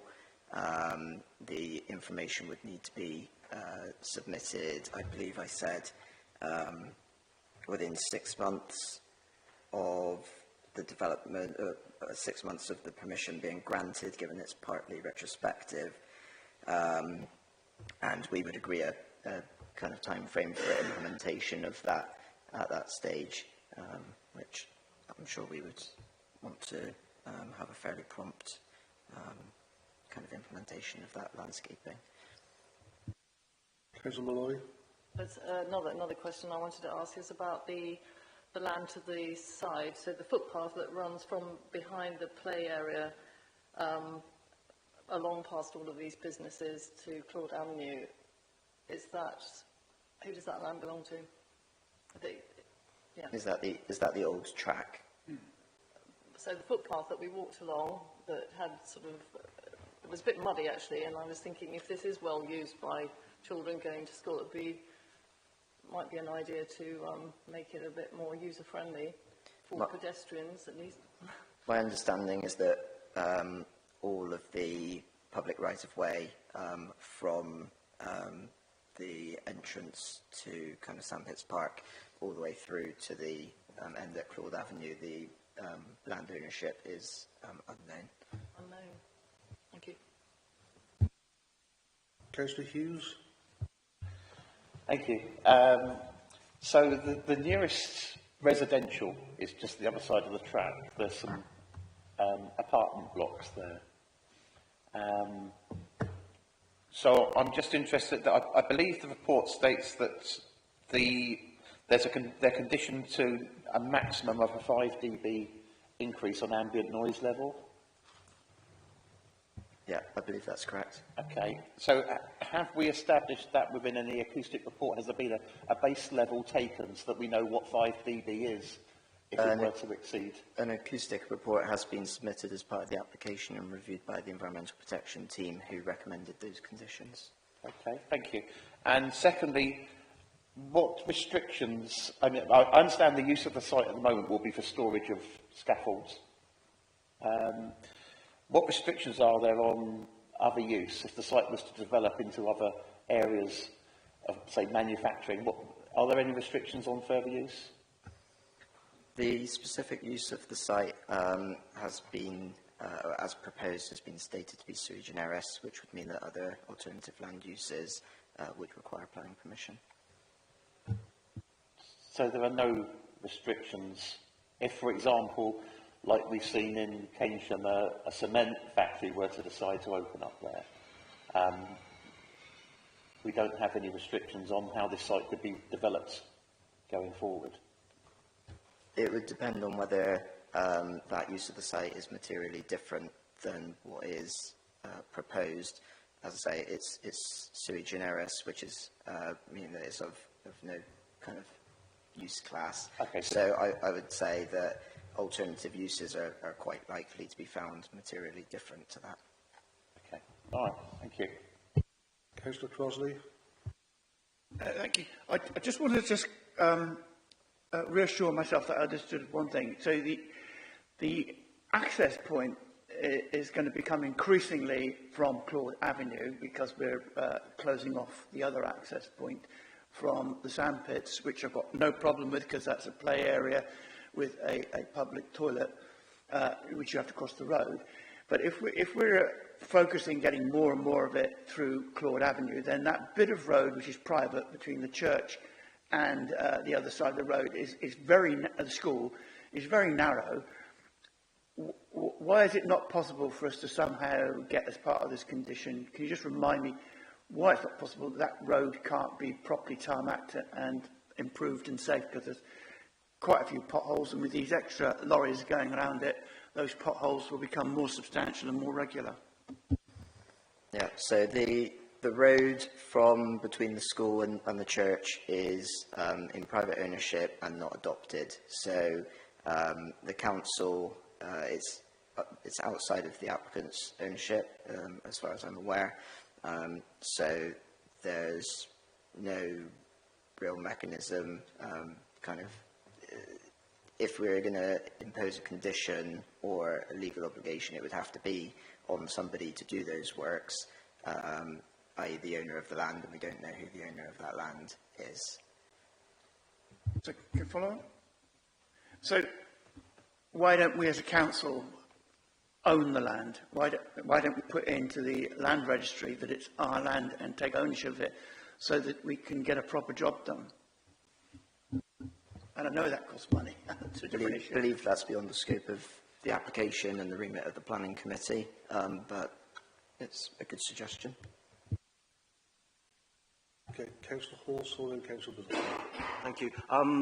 You showed on the plans a tracking diagram of an articulated lorry, but can I just confirm that it's with this particular use, it's going to be those low trucks with the scaffold bars and the wooden planks. It's not going to be a huge HGV, and the actual use will prevent HGVs from using that site. Yeah, I don't think the intention when the plan was drawn was to indicate that articulated lorries would in fact be accessing the site. It's proposed as a scaffolding kind of storage yard, so those would be the type of trucks that are accessing it in terms of scaffolding lorries. Looking closer towards Claude Avenue, I don't realistically think that a articulated lorry would actually be able to get to the site. As I said earlier, the kind of use of that particular lorry on the drawings is more indicative of the amount of space that's on the site and the manoeuvre that could be performed. Councillor Biddleston. Thank you, Chair. A point and a question, if I may. So the point is that, yes, we should be considering the children and their access and the access to the park, and that's very important. But we also have to consider the fact that their parents probably need jobs, and that we do need to improve the economy in Bath and North East Somerset as often we can. Do we have any suggestion about how many people may be employed by this future endeavour? It would be very useful for us to know. The other thing is if this is an unofficial track, and we have a few of those in Keynsham, and they do concern me, because sometimes if they are muddy and they are narrow and they are dangerous, and I wonder whether they are well lit, and I'd like some suggestion about how we might improve that track if we are to maintain it for the children's use. Thank you. Dan, do you want to take adoption of the highway? Yeah, just from a highway authority point of view, it's a really tricky one, as you point out. The access track is not adopted highway, therefore we have no powers to enforce a change as part of this planning application. There might be wider discussions to be had about how we change that, but I don't think it could ever be to adoptable standard for its full length either, so it's a really tricky one. Just to explain how the highway authority assessed the application, whilst it might seem that there's an increase in traffic movements to and from the site, it also is the case that the access would remove a previously permitted building from ever being built, and that's how we assessed it. So in terms of that, there would be no material change compared with what could be on that site at the current time. So that's how we considered it. Councillor Crossley. Yeah, if I can follow up with just the highways angle. So we're bringing it all through Claude Avenue. So that junction, going up the hill, you've got a pedestrian crossing 15 yards up, which is very well used by the school.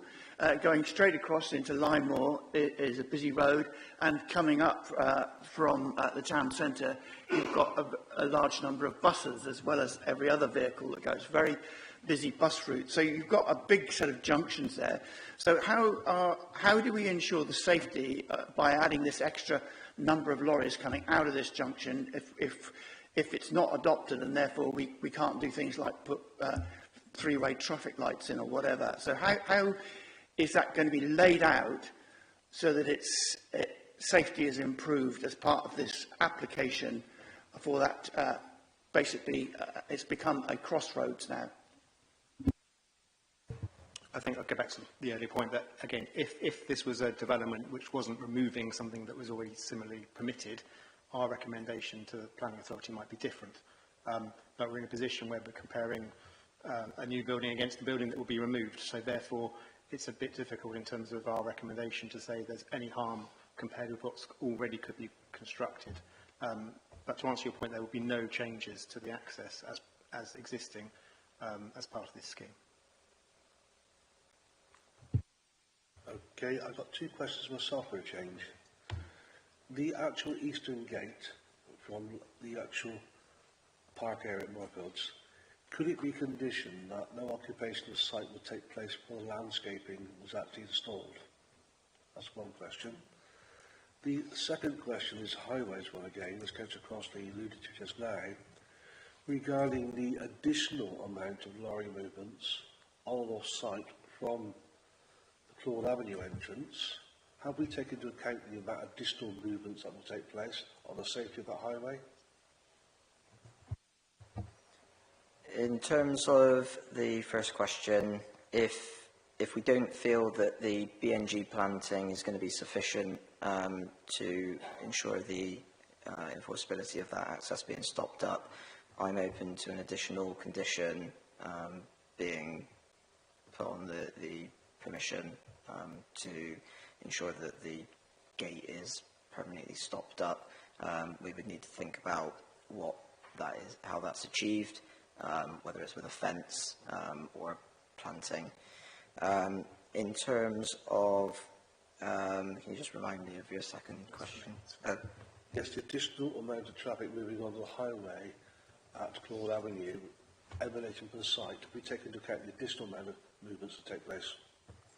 Yeah, so as Dan has kind of said already, there is an extant planning permission for a storage building on the southern portion of the site, which the access is proposed to go through. We're confident that that building is not going to be brought forward because the change in use of the adjacent land with the gym has meant that their car parking will also be located there, meaning that the access will have to go through the area where the building was proposed. That area, in addition, is currently used as storage. We saw on our site visit that there was a number of Argos lorry bodies parked there, which items were being stored in.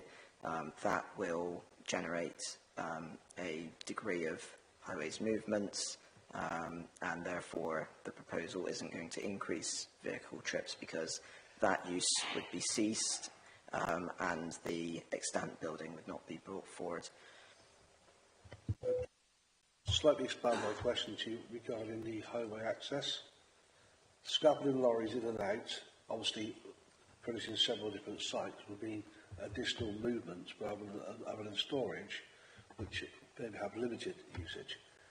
So I'm pushing a bit further on the question of how many scaffolding lorries are we expecting in and out of the day, loading and unloading? I'd have to look back through the original officer recommendation on that. I don't have it to hand, but I wouldn't expect a scaffolding business to be massively different from a potential storage business, and it's a slightly smaller building. But I'd have to check on the actual numbers, what the original officer looked at. Any further questions, anybody? No, it's open for debate. Councillor Crossley, you are one member, you're entitled to open debate.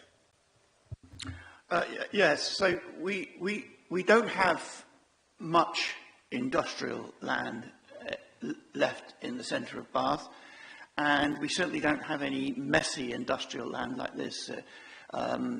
Cutting rock creates a lot of dust and a lot of noise, and rolling scaffolding piles around, I should think, also is quite noisy. But as one of the questioners did imply, you know, we still do need jobs, and we certainly need jobs, a range of jobs that meet all aspirations for all our residents, you know, regardless of education or craft skills that we got.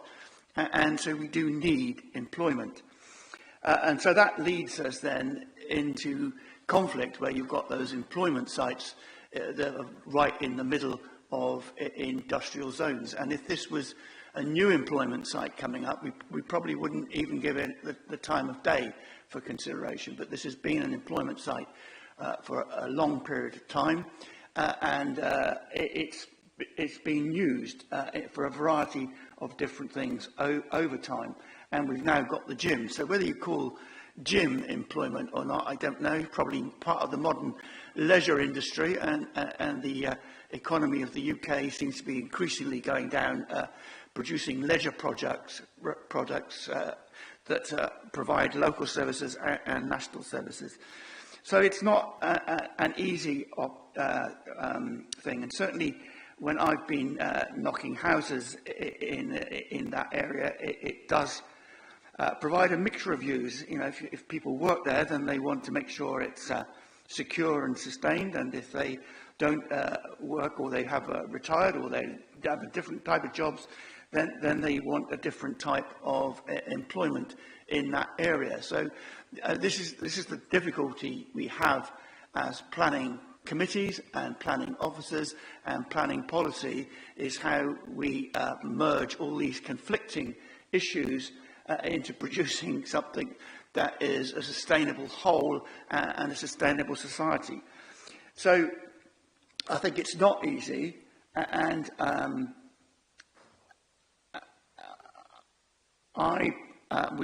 before I move anything, I would like to hear a bit more of the debate. But I think, on balance, we have to have this employment, and therefore we've got the scaffolding coming in, and that's the job that we've got there, and therefore we need facilities upgraded. I am a little bit disappointed that we can't do more about improving the road from Claude Avenue, because I think if we could do something like that and show a benefit to local people, particularly the parents going into the school and church users, if we had a benefit coming out of this that was substantial, it would make it easier for us to approve it. So it seems to me that this is something that gives very little benefit to residents, but does enable the principal use of this area to continue and to thrive. Councillor Halsall. Thank you. It's disappointing that the Planning Authority, the committee, hasn't got any strength or power to carry out any improvements to the track. And, you know, Councillor Crossley says, you know, it doesn't benefit local residents. However, from the discussions and the answers to the questions, there's not going to be any significant increase in the volume of traffic using that lane to access this site, because there's already a previous approval on there. If Councillor Crossley is minded to propose the motion, can we make sure that it is to delegate to permit, and that be something that I would second, on the basis that at least we can close off once and for all the eastern boundary to improve the safety of children and pedestrians accessing that lane and the toilets in the playground. Councillor Middleton. Thank you, Councillor Halsall. Wise words, which I'm nearly 100% on. I didn't see the lane. I wasn't able to go to this visit, although I was available for other parts of the day. But I am mindful of encouraging young people down into areas that are potentially unsafe, that we can't make any improvements over. Ought that to be a consideration? Councillor Simon. Thank you, Chair. Yes, I think it's ingenious of the planning officer to use the biodiversity net gain condition to secure the sealing off of the eastern access. But I think it would be much cleaner to have a specific condition that seals it off, particularly as that's needed sooner rather than later, and maybe before the planting goes in. So I'd like to see a condition that draws a little square around that access and says it shall not be used and that the gate shall be removed. But otherwise, I'm happy to delegate to permit. I think that the various conditions that have been outlined would be helpful. There was a suggestion about lighting and bats using the linear park, and I hope that in considering the conditions, that will be covered as well. I don't think it was mentioned among the conditions when there was a list earlier. Councillor Warren. I don't think we've had a motion yet, have we? I'll make a motion. In that case, looking at it, I think I'm happy to move, that we delegate to permit. And if anybody wants to add the condition about blocking off the gate, I'm happy to accept that. But I'll ask Chris to word that a bit better than I can. Thank you. Yeah, I'll second that motion to delegate permit with a more robust condition to ensure that maybe even prior to commencement that eastern boundary is blocked off. There is a lighting condition, and I'm assuming or hoping that the wording of that condition, what would be submitted as part of discharging it, will cover general amenity of lighting and will also cover impact on bats on the linear park anyway. But I'm happy to second. Councillor Hughes. Thank you. Yeah, I mean, I'm happy to support that. I mean, I think, provided, I think that access, I don't think we should be relying on a little bit of foliage to block it off. It needs to be a solid barrier, a permanent solid barrier, nothing less, if I'm to support this application. Okay, you have a motion to delegate to permit. Those in favour, please. Sorry, could you clarify what the condition actually is on that closure? Chris, do you want to come in there? Yes, so what I heard from the debate and the discussion of the motions was that it's delegate to permit in line with the officer recommendation, subject to an additional condition which ensures the stopping out and closure of that access, with the precise wording to be sort of delegated to officers to be clear about the timing of that. But the emphasis I got from the debate was sooner rather than later.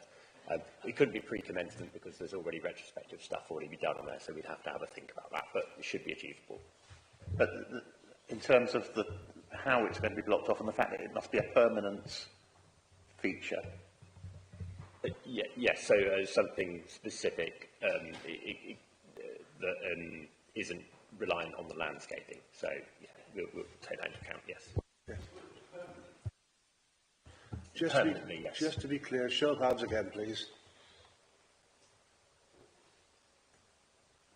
9. Those against? None. That's carried. We are now on to the appeals report. Do members have any questions on the appeals report at all? Nobody? We'll note that report then. I will now close the formal part of the meeting. And the next meeting will take place on 22nd October 2025. If members on the committee wish